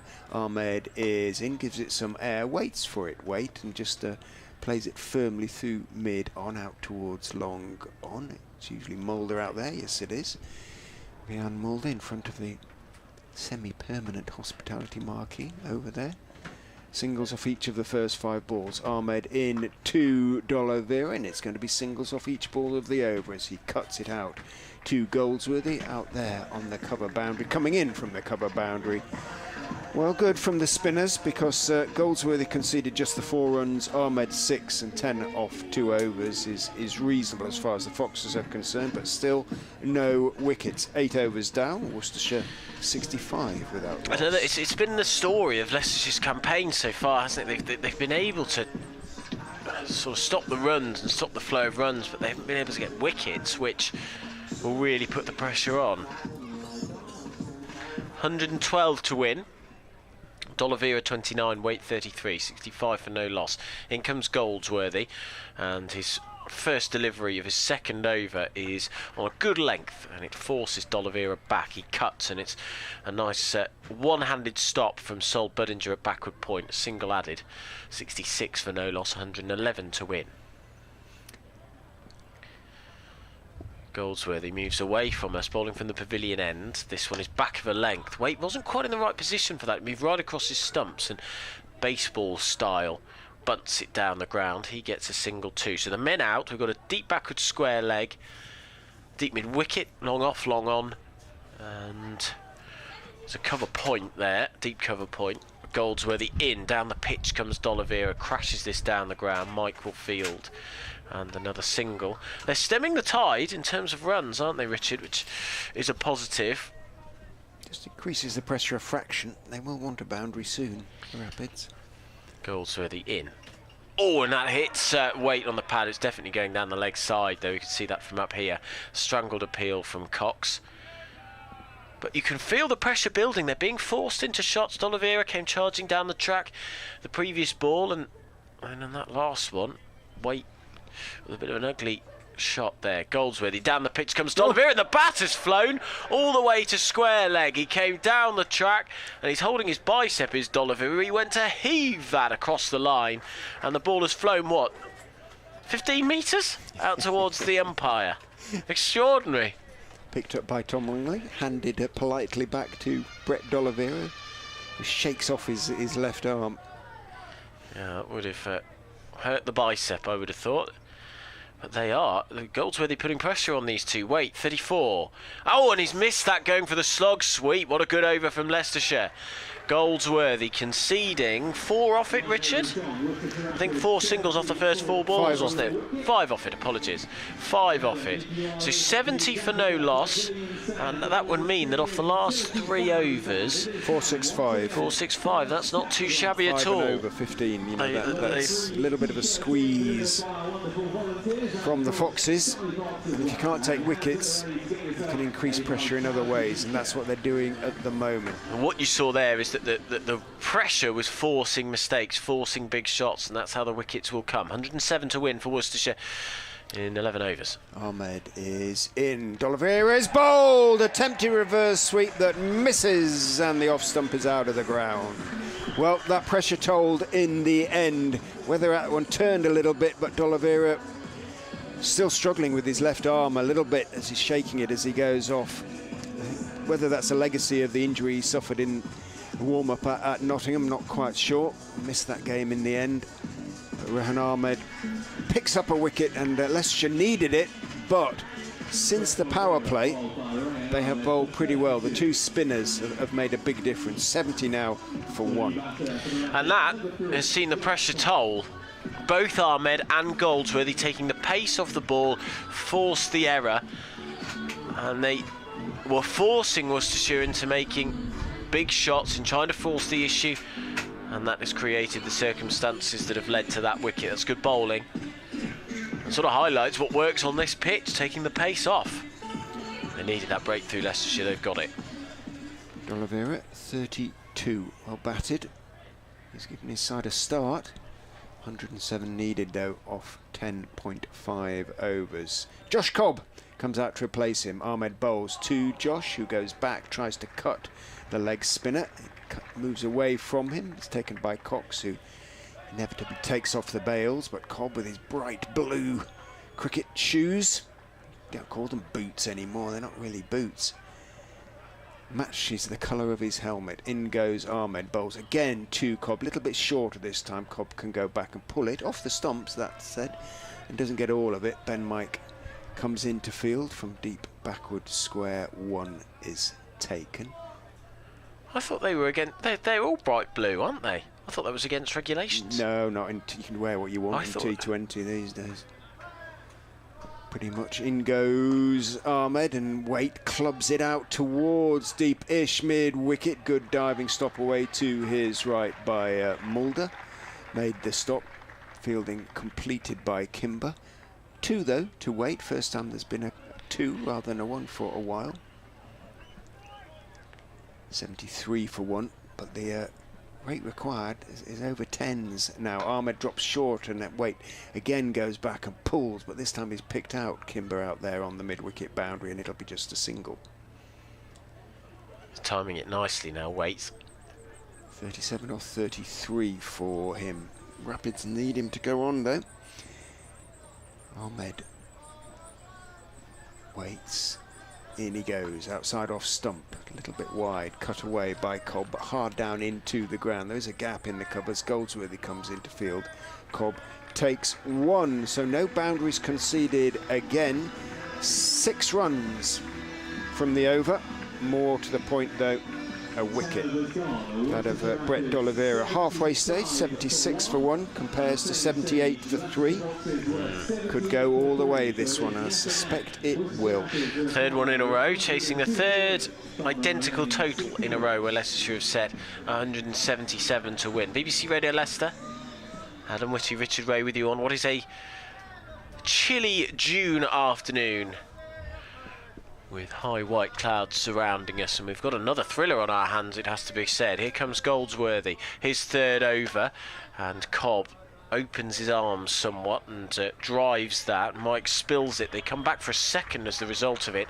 That's clever running, as it was barely a misfield. He just sort of dropped it rather than gathering it on the clean. I think they may well have got two anyway, driven down the ground as it was wide of Mike. So 77 for 1, 100 exactly to win now of 9.5 overs. Goldsworthy in, and Cobb had come down the track and in the end plays a slightly ugly shot inside edge across the line.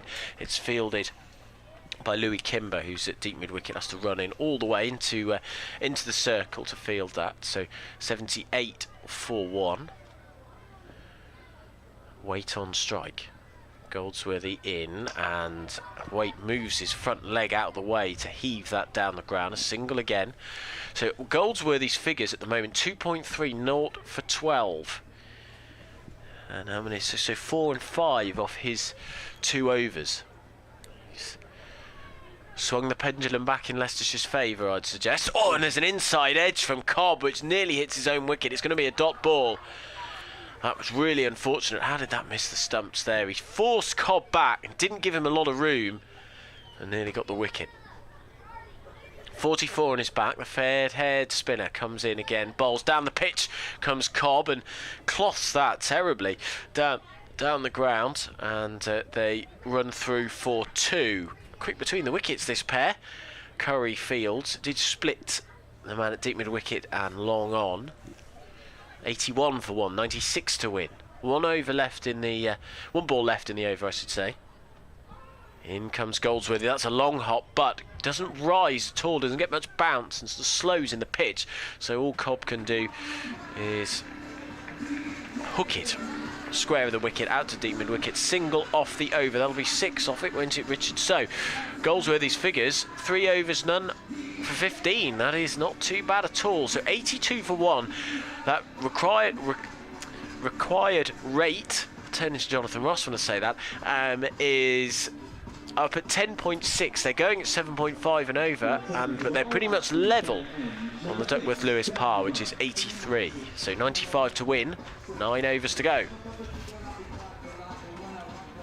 A little bit surprised Peter Hanscom has made a change, given the spinners were proving so hard, indeed pretty much impossible to get away. But he's taken off Rehan Ahmed and he's brought Ben Mike back into the attack from the bedding end. Wants to keep an over or two of Ahmed up his sleeve, it would appear, and I think Josh Cobb will be happier facing Ben Mike than he was Rehan Ahmed.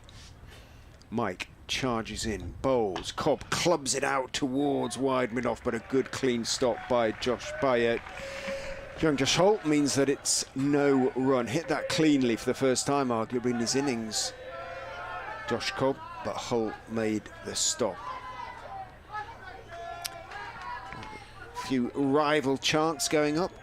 Worcestershire, Leicestershire. Mike, knees pumping, runs in and bowls down the leg side, and that will be signalled wide, and it is signalled wide. Cobb tried to whip it away. In fact, it's Scott Curry out there. Josh Scholes down here in long leg. I don't know why I thought that was. It's because he's the only really. He's about 6'5", I think, Curry, but not quite as substantial a figure as Josh Holt. Very fine all-round cricketer though, Curry turning into. Mike is in to Cobb, who clubs him away over mid-wicket for a 1 bounce for first boundary. Well, I think for since the 5th play. ball of the 6th over, yep.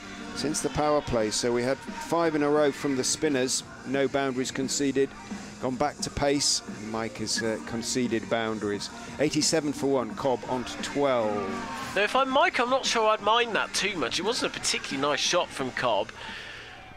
Got him heaving, and forcing them to take the risk. But long on has come into mid-on and mid-wicket has gone out. Mike is in and Cobb pulls him for a huge 6 into the crowd. Dropped! So unlucky, sir. He made a good attempt at it. Purple t-shirt, blue overshirt. Made a grab at it. It probably saved his young companion there. Did well to...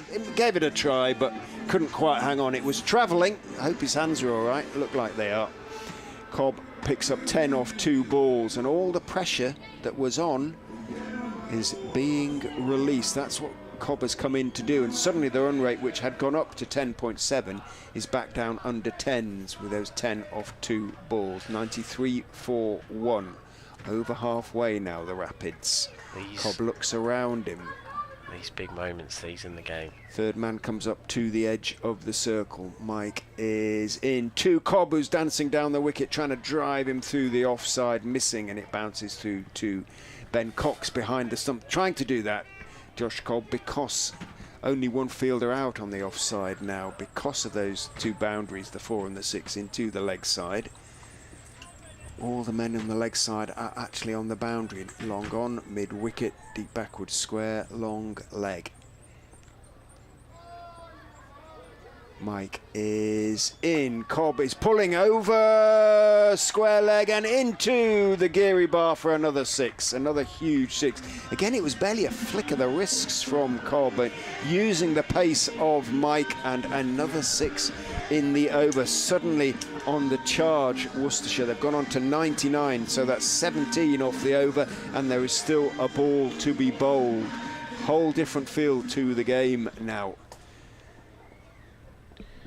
Cobb on to 24 off just 13. Mike is in. Bowls a full toss that is hit over mid off for a 1 bounce for 21 off the over from Ben Mike. The 100 is up for the Rapids. That was the over that they wanted, and that was the over Leicestershire Foxes desperately didn't want. 103 for 1 after 12. It has released all the pressure that Leicestershire had built up, and Cobb swinging freely.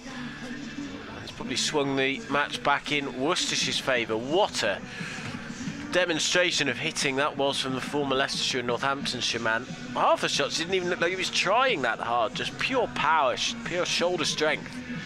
And he's given Worcestershire a real chance now. 74 to win off 48 deliveries. This game hanging in the balance with that run rate right down to 9.2. They're pretty much where they want to be.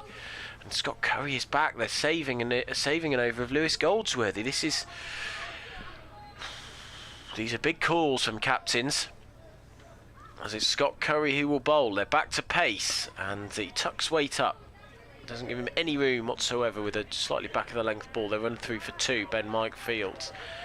And you saw yesterday, didn't you, the decision from England against Australia to bowl Will Jacks for a second over, and he got spanked to all parts of the ground. And that's seen as a decisive moment. We will see whether, almost taking the opposite approach, going for pace rather than spin, could cost Leicestershire here. It is Scott Curry who is bowling pace in, and that's hit high in the air. Now, this is a big moment. It's in the air. It should be caught. It is caught at deep mid-wicket. Weight has to go. I think Curry rather cleverly took a little bit of pace off that delivery and waited for it, but whacked it high into the air. That's a very good catch from Kimber. He had to wait for quite some time for it. Took it maybe only 6 inches off the floor. And the second wicket falls for Worcestershire. Has this game swung again? 105 for 2. Yeah, went to the right man, didn't it, Louis Kimber? Well, one of the right men. Most of them are pretty good catchers, but Kimber really does have a super pair of hands. Came running in, and he had a lot of distance to make up to get to that one. It looked as though it was going to go more or less straight to him. In fact, it might just have held up a little bit in the wind, and he had a good 15 yards to run in to get to the ball. Got his 2 hands underneath it, and it didn't pop out at the end of them. So yeah, a wicket that they desperately needed. Weight goes for 40, but even so, that over, the previous over from Ben Mike, which went for 21, means that Worcester are there or thereabouts where they want to be, and there's a little bit of time for Hose to doesn't have to go for it straight away. Top scorer for Worcestershire, 97 runs in 4 innings, Adam Hose. He surveys the fielding. Now the man from deep mid-wicket is coming in. They've got a long on, mid off, the deep point. Fine leg. Here comes Curry then. Into Hose, and it's driven out towards Rahan Ahmed. He's got a chase on towards backward point and fields well on the boundary rope. He throws it in to the bowler's end, and they get 2. So Hose off the mark with a pair there. 107 for 2, 70 to win, 7.3 overs to go. These big moments in Leicestershire's T20 campaign. And in Worcestershire's too, it has to be said. 3 wins in 4. Be very handy for them indeed. They take 2 from this run of 3 games in 4 days. Here comes Curry, he bowls, back goes Hose. Curry taking the pace off a little bit there. Deep backward square leg runs in and field, single added. 108 for 2, 69 to win. That Duckworth Lewis par at 99, so they are ahead of it. It's the lack of wickets. It's the lack of wickets more than anything. The run rate has been kept a half decent level from Leicestershire. They're behind it, Worcestershire, but it's the lack of wickets. Here comes Curry again. He's in. He bowls a slower delivery once more, and back goes Cobb. Glances it into the leg side. They look for a second. They're not going to get it this time. That was fielded well by Kimber at deep mid wicket. 68 to win. I'll look at some of the other scores around the grounds at the moment. Plenty of other games going on today on this Sunday. West Indies beat Uganda earlier on in the day, bowled out Uganda for 39. Won by 134 runs. You don't see that very often, do you? Curry in, bowls down the leg side, that's a wide. And Curry's disappointed with himself, and no wonder. 67 to win now. He was a little bit unlucky there, Curry, because it was starting to swing back in. And just a fraction more would have clipped the pad. India against Pakistan. Probably the biggest game in world cricket. He runs across in front of the ground staff who are sitting against the covers over there, not because they think it's going to rain, and they've been there all game just watching the game. Cobb picks up 1, moves on to 31. He was available at the end of the season, Josh Cobb. He could have come Leicestershire if they wanted him. In goes Ahmed and bowls. Outside edge from Hose as he poked forward at that one, and it's run down to third man. It ran fine of Rishi Patel at that sort of short third man position between him and Ben Cox, the keeper, and that's unfortunate. 117 for 260 is all the Rapids need now with 8 wickets in hand. Ahmed is in. Hose is playing it carefully back past him, having got his boundary. That's what he's doing well. He's then happy to take 1 and does. 118 for 2, 8 off the first 5 balls of the over. They will want another couple, but if you go into the last 3 needing sort of 10 and over, something like that, you've got a good chance. Ahmed is in to Cobb, who tries to cut, misses. It bounces over the top of off stump, taken by Ben Cox. 8 then off the 14th over, bowled by Rahan Ahmed, who's got 1 for 19 for 0.3 overs. Outside off stump, clubbed by Cobb off the back foot, back past him. Baseball style out towards long off, where Ben Mike fields. 1 is taken. Hopefully you can still hear us on the stream, if nothing else. In goes Goldsworthy, balls goes down the wicket, misses. Cox takes the bails off. Goldsworthy has a maiden wicket for Leicestershire, gets lots of pats on the back. He has bowled beautifully, which sort of makes you think, well, kind of where's he been for the last couple of games? He takes a really nice wicket there. Hose, slightly unnecessary shot. He goes stumped. And the Rapids are 120 now for 3. Goldsworthy has still 1 delivery left to bowl. 1 for 17 from 3.5 overs for him.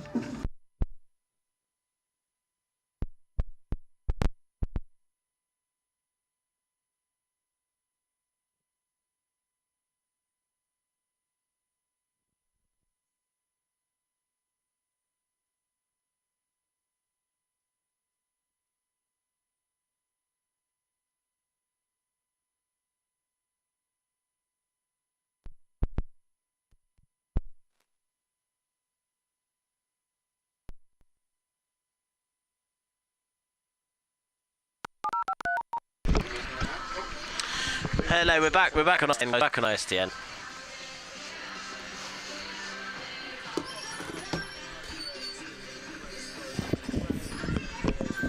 Hello, thank you very much, Trent. Yes, we've had a power cut here. It's been all quite dramatic. So we've got some new. Push it out into the offside. Might have been a bit of inside edge onto pad. No signal from umpire Longley, so it was. dropped it out into the offside. Budinger came in, 1 was taken. Goodness me, what a good finish we've got ahead. A lot rests on this though, particularly for Leicestershire in their season. So the run rate down under 11. You can usually, I mean, you can certainly only ever afford to lose 6, and it's usually 5. So if they were to go into, if they were to lose 3 in a row, it'd be very hard from then on. Only 2 more that they could afford to lose out of 10. That's a lot. 130 for 3, Mulder.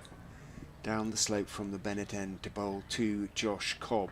Bowls very wide outside off stump, will be signalled wide by umpire Lungley, and is. Cobb just ignored it, walks away towards short leg, checks with umpire Watts how many balls to go.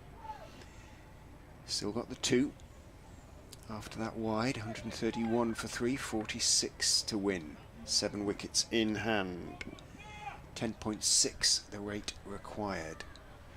Mulder turns. 21 he's conceded from 2.4 overs. A straight run for the South African, who is in and bowls very wide again, reaching for it. Cobb this time doesn't get anything on it, and it is again signalled wide. Consecutive wides from Vian Mulder. This game is slipping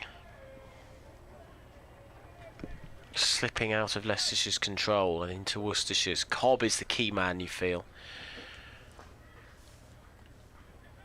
45 off 26 deliveries. Mulder into Josh Cobb, who drives firmly out towards wide mid-off, but Curry is a very, very good fielder. Ran quickly to his left, tumbled to his left, made the stop cleanly. 1 or 2 might not have gotten there. Curry did, saved 3. Cobb on to 33, 133 for 3s. Lots of 3s on the board at the moment. But the key one is full of 4s, 44 off 4.1. Mulder to finish his over, hopefully is in. Bowls and smacked over. Extra cover for 4. He banged it in short just outside off stump, and Brooks, who's playing a bit of a useful innings at the moment, little cameo but a very useful one, with a 6 and a 4 off Mulder in that over, who thumps his thigh as he walks away and puts his cap across his face. 137 for 3, so 16 runs off the 16th over. So 40 to win off 24. The run rate at 10 and over exactly.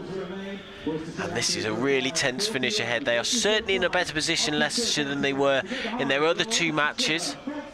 Worcestershire, though, with 2 batsmen in now. One who's hitting the ball very cleanly, even though he's just come in Ethan Brooks, and then Josh Cobb, who's been a power hitter from the very off. It is Cobb who is on strike for this next over, and is Josh Hull. Like, we've seen him hardly ever at the pavilion end in this T20 campaign. I don't think we have. Either way, he's bowling left arm over the wicket. He's up to the wicket. He bowls, and it's a slower bouncer that is pulled around the corner, even though he's almost falling on top of himself, is Cobb. He moves on to 34. So now it's 39 from 23 to win. Brooks on strike. Very high clouds. It's white cloud around us this afternoon.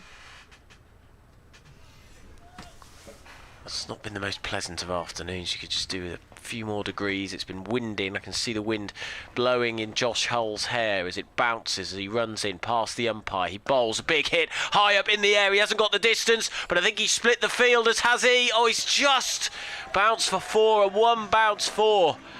Bit of good luck for Brooks. He went high, and if there was a man out there, it would have been a comfortable catch. But as it was, it split the fielders. The man is up at mid-on, and then the fielder at... Louis Kimber, yeah, he almost got there. He sprinted along the boundary and sprawled to his left, but couldn't quite get there. 35 to win. 4 off that delivery then. Brooks on to 18. 35 to win. Hull moves in. 6'7". He bowls short. It's hooked for 6. Huge hit from Brooks, who moves on to 24 off 8. What a little innings this is from the former Warwickshire man. He may well be powering Worcestershire to victory. It was banged in short from Hull, but it looked like Brooks was expecting it, and it flew. crashing into the advertising hoardings that are a good 10-15 metres back from the boundary rope. 148 for 3, so now it's 29 of 21 deliveries. And this game has swung in this over, I would suggest. Brooks waits. Hull runs away from us now. He's up to the wicket. He bowls. Oh, it's hit down the ground, and that is not sort of thick inside edge. That trying to play it down the ground. Brooks moves on to 25. Bit of blessed relief, but these two. I just want to think what the partnership will be already, Richard. What was the score when they came in 120? So it's a 30-run partnership, but in Brooks only a few overs. Of them. 25 off 9, Brooks. 28 to win off just what you want, isn't it? 20. It is just what you want. It's been absolutely what Worcestershire needed. Hull then kicks up his heels now. He stands up as he makes his way in. That's a good slower bouncer, which Cobb can't get a hold of. And it ends up looking like a rather ugly swipe. Ben Cox thinks it's the end of the over. He's told by the umpire that it isn't because he remains unmoved. 149 for 3. 28 off 19. Doesn't need to do that, Josh Cobb, really. With Brooks playing as well as he is, he could just try and get it away for one. He didn't have to try and hit the cover off it. But anyway. 20 on his back. Hull's given a little bit of advice from Peter Hanscom here at the pavilion end. He's about 3/4 of the way back to the boundary rope. And now begins his long maraud. He bowls, short bounce, it's a good one. And another dot ball. Cobb raises his head to the sky. He finishes with 2 dot balls, but the damage may well have been done earlier on in the over. 12 off the over. So we've got 3 overs remaining. 1/4, 9 for 3 are Worcestershire. They are chasing 177 to win, so they require 28 off 18. That required run rate down to 9.3. They're pretty much up with it. I think you'd have the Rapids as heavy favourites at this point, with 3 overs to go at Grace Road. Yeah, I agree. This is the key over, really. If Ahmed can take 1 for 6 or 7 off it, something like that, then Leicestershire might have a chance. Otherwise, it's going to be a real struggle. Brooks is on strike to Ahmed from the Bennett end, outside off stump, steered away off the back foot towards third man. Rishi Patel tumbles to his right to field and hurts himself a bit. He hit his knee in the ground. It's one of those, it's a bit like, do you remember Simon Jones, how Simon Jones injured himself, where his knee landed in the turf like that. It's one of them. Happily, yeah, nothing like as bad as that. Of course, massive break, dislocate. Rishi's picked himself up, but yes, I remember. That was in Australia, wasn't it? Jones did that. Ahmed sends his extra cover to backward point. And sweeper is out. Ahmed is in and Cobb is bowled. A horrible swipe. The last 3 deliveries have been really poorly played by Josh Cobb. He's tried to swing across the line at each and every one of them. He's missed each and every one of them. That one was straight, hit the top of off stump, and well, I asked for 1 for 6 off this over from Ahmed. So far he's delivering. 150 now for 4. Well, has Rahan Ahmed got Leicestershire back into this fight? New batsman is in, and it'll be Ed Pollock. 150 for 4, so 27 now, and there are 16 balls left. They should win it from here, but they could, you know, if they don't, they'll be kicking themselves. That was a sort of panicky little spell from Cobb. It was really odd with Brooks playing as well as he was. He Those just 3 needed deliveries. He just needed to get the single, get the 2, just find the gap in the field, didn't he? They're not under a huge amount of pressure, but that stress has increased after the loss of that wicket. 150 for 4 is the score. And Ahmed 2 for 20 of 3.2 overs. Can he finish in style? Another wicket here, or at least 5 or 6 from the over. If it's, say, 22, 23 off the final 2. In he goes and bowls. Pollock is forward, just pushing it out into the point area. Poor throw from Budinger. Cox can't get there, but he throws it hard enough for Goldsworthy to come in and field, and they're not to be overthrows. A bit of a collision between Brooks and Cox. The two pat each other on the back. Ahmed waits because Cox is still directing traffic behind the stumps. Everybody out on the leg side as Brooks pulls the delivery, goes back, pulls it out to mid-wicket where Louis Kimber is the fielder. It's just the single. tense moments, these, aren't they? 25 off 14. Yeah, 4 singles and a wicket. So far, Pollock drives, gets a thick inside edge, runs it out towards long gone. Thinks about a second because he clothed it rather, but Curry, good as ever in the field, quickly on to the ball. Just the single. 153, 24 needed. 1 ball left in the over, so rate required has got up over 11. If he can get out of this with a single, Ahmed will have done a very, very good job for his side. A wicket even better. Goes in and bowls. Swept around the corner for 4. Well, he took the chance there, Brooks, but he's playing a gem of an innings because it was full and straight from Ahmed. It was a full toss. It did bounce and it was swept behind square on the leg side. Just the worst possible outcome almost as far as the Foxes were concerned. 157 for 4 leaves 20 off 2 with 6 wickets in hand. Yep, 10 and over from the final 2 in that game. That boundary there, it's just the wrong ball, I think, from Rehan Ahmed. 8 off the over instead of the sort of 5 that otherwise it was almost a perfect over. Yeah. What an innings this has been from Brooks. 31 off 12. Yeah, absolutely. He's just got to try and keep him off strike, and he isn't on strike for the start of the penultimate over. 157 for 4, 20 to win for Worcestershire.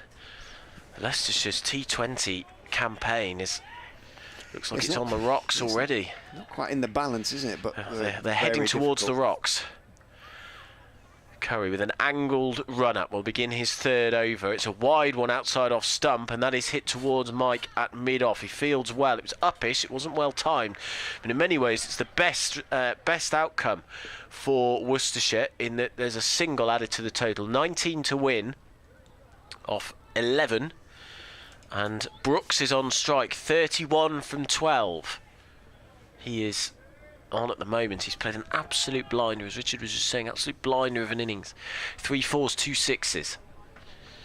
So there's a fielder going out. We've got a deep cover point. We've got a wide 3rd man, mid-wicket, deep backward square leg as Curry is in, bowls a full delivery. That's a nice one, that. Or he's hit it, timed it perfectly. It's fantastic fielding by Vian Mulder at the deep backward square leg boundary, and they're appealing for a run out. It's not given. I think if Cox had taken that clean, it might have been a little bit closer, but I tell you what, Mulder did fantastically, running round to his right. It was wonderfully well timed by Brooks, hitting it on the half volley off his heels, and he gathered it on the full. So difficult to do, to not spill it, take it cleanly and throw it in. 2 more though, so 17 off 10.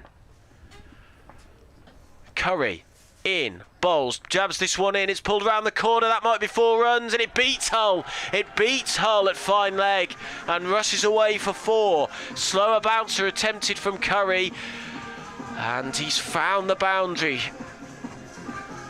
It's always difficult for a man of 6'7" to build up the pace, but it was well timed down towards the covers. 164 for 4, 13 now off 9, and that may be the boundary that wins it for Worcestershire. Brooks 37 off 14. In comes Curry. Brooks faces this, he cuts it, sits straight at cover, no run. It was travelling. Yeah, it was. Yeah, I wouldn't. Goldsworthy. Yeah, wake up with a bruise on his thigh tomorrow, I think. Goldsworthy. Wow. Couple of yards either side, and that was 4. That was the game, wasn't it? 164 for 4, 13 off 8. A single or some 2s off this. I think they would love to keep Brooks off strike for the start of the final over. In comes Curry. He runs away from us now at the pavilion end. He's past the umpire. He bowls. That's hit high, up in the air. Rehan Ahmed is chasing it. Is he going to get there? He is. He's caught him. Curry walks back without a celebration, and the main man has gone. Brooks is out for 37. It's a knock that may well have won this game for his team, but he's not there to finish the job. We are in for a blockbuster finish. Brooks goes for 37 of 15 deliveries. Brilliant innings, but great catch by Ahmed running in, because it was sort of swirling and spinning, wasn't it, the ball as he ran in, but never looked like dropping it, did he, Rohan? No. He's a confident player and a very good fielder, yeah, running in from that deep cover point position. So 13 off 7 and 2 new batsmen at the crease. Yeah, Back in the balance. Back in the balance. Can they get over the line this time, the Foxes? Been close. A couple of on the last two occasions. Will it be third time lucky? BBC Radio Leicester. 7 balls to go. 13 needed for Worcestershire to chase down 177. It's a big ball in this game as the new man in is Tom Taylor against his former team. This is one of those deliveries, though. We've seen it so many times, you know, where it'll be a decent ball, first delivery, and it'll be nicked for 4 or something like that. Here comes Curry. He runs in, he bowls. Taylor goes for a big swipe, but he doesn't get any of it at all. It squirts into the leg side. They will only get 1. So it's 12 off the final over. What a good third over that was from Curry. He's 2 for 22, his figures. So how many off that over there, Richard? Just so 7 off it. Not bad at all, and Leicestershire have something to bowl at in the final over. Who's it going to be? Josh Hull. Josh Hull. Well, he bowled the final over in the One Day Cup final, but slightly different circumstances now. Different ground. What will it be? How is he going to play this one? Hull and Hanscom. Where's he going to bowl? What sort of field is he going to set? He doesn't want to split field too much if he can avoid it. It's going to be Tom Taylor, right-hander, who's going to be on strike. So we're going to have at least 3 men out on the leg side, 2, I suspect, on the off side. You can see Goldsworthy down there on the point boundary. Third man is Budinger. And also mid-wicket, backward square and long leg, Ben Mike. Hull then comes in to Taylor, 12 to win. Bowls, full swing, miss from Taylor, taken by Cox. Dot ball, 12 off 5. Foxes may now be the favourites. Pollock comes down and has a word with Taylor. Doesn't need to swing at it, does he? But they need a couple of boundaries. Crowd confident now. They've moved Patel, haven't they, round fine here at third man to try and stop the nick. I think that's pretty sensible. Ben Mike going back to the boundary at fine leg. Patel has come up too short though. If he gets an edge, it could fly over him. Hull is in again to Taylor. Bowls, Taylor in the air, going to be caught by Curry. Is caught by Curry at mid-off. Taylor punches his bat in frustration. Curry doesn't drop many. Leicestershire don't drop many, and they didn't drop that one. Now they are strong favourites to get over the line. Worcestershire will feel that they are throwing this one away. 165 now for 6. The Rapids. Great catch. He's so dependable, isn't he? It's a Curry again there at. I haven't seen him make the slightest of mistakes in that position. Such a dependable mid-off. You'll get the ball so often in that position, but he always catches the ball clean. Taylor wanted to prove a point, I think, against his old club. He has not done so. Look at himself, he's chuntering as he makes his way off the pitch. So a dot and a wicket from the first 2 deliveries. So it's still 12 off 4.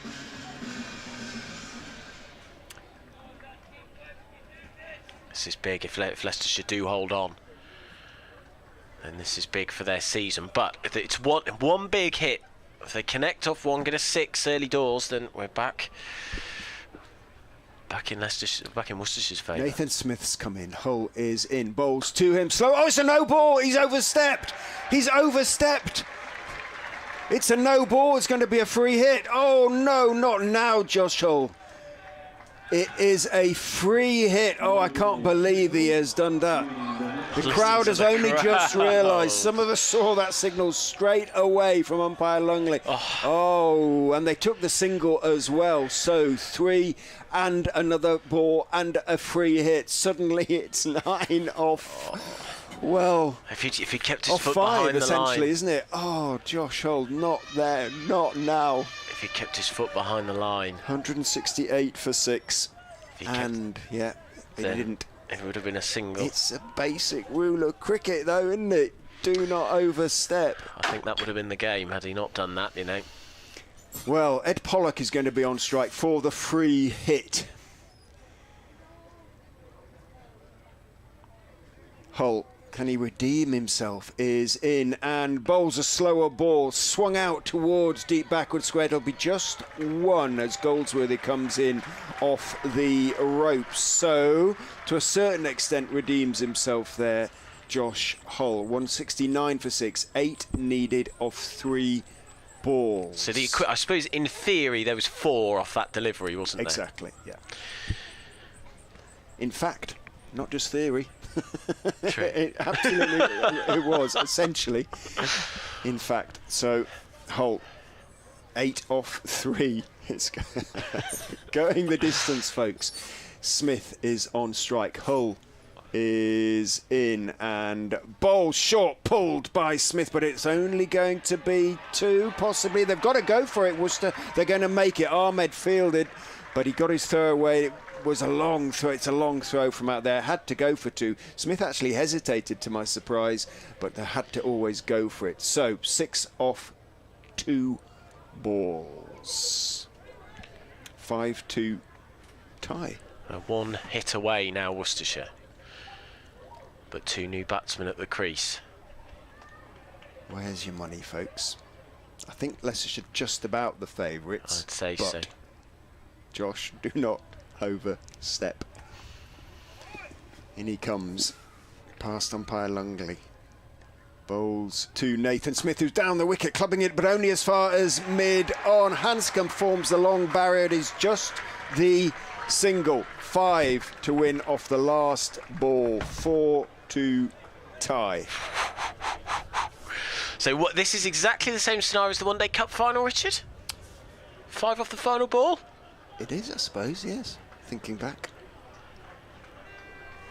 Leicestershire will take their time to set the field. Hanscom is talking to Hull. Where are you going to bowl this one? Josh, where do you want to bowl it? 172 for 6. Again, the context of this. Leicestershire losing 2 games in a row after winning on the opening day. They do not want to be played 4-1-1, lost 3. Everybody up inside the circle behind the bat. Hull into the left-handed Pollock. Bowl, slower ball, swing and a miss, taken by Cox. Leicestershire have won. They have gotten over the line. They have defended 176. No one is more relieved than Josh Hull. He turned his eyes to the heavens. I think that was his predominant emotion there. Pure relief. Well, Worcestershire will feel they should have got over the line. They didn't. In the end, Hull dug deep, and he had to dig very, very deep after that overstepping no ball in the final over. But he did. The Foxes have won. They have got 4 points. They join, I think, 6 other sides in the division on 4 points now. All back in play. Yeah, they have played a game less than most of their opponents. There's plenty of games going on today, but that was huge. And you think about how they got themselves back into that game. At one stage, they were under a huge amount of pressure with Worcestershire piling on the runs. And you look at something like, let's say, 103 for 1 at the end of the 12. It was heavily in favour of Worcestershire, but the way the bowlers came back, Goldsworthy and Ahmed in particular, but we should give some kudos to Scott Curry as well, who bowled fantastically to get Leicestershire back into the game. And Josh Hull, the sublime and the ridiculous in that over. Leicestershire have won by 4 runs, and they have kept their T20 campaign on track, Jack.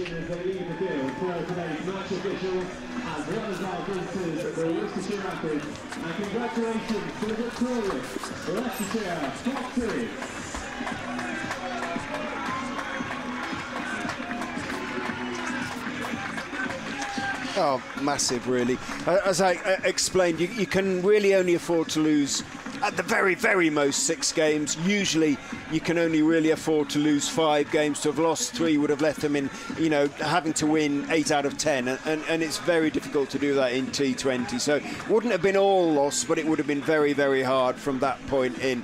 And also the confidence would have been affected, I feel, as well. 3 times failing to defend that score. So it got close, only a 4-1 win, but it's a win. And they're back up and running again. Yeah, they would have been in trouble, Jack. I don't think there's any doubt about that. as Richard said, you can probably only afford to lose 5 games in a T20 campaign. Had they lost their third, just the 4th attempt, they would have been in trouble. So they're right back on track. They're joined the rest of the division and the rest of the North Group there, which is the most important. It may be that because everybody seems to be beating each other, there's no real obvious leader at the moment that you might be able to get 6 defeats, but few. That just keeps the momentum, keeps them alive.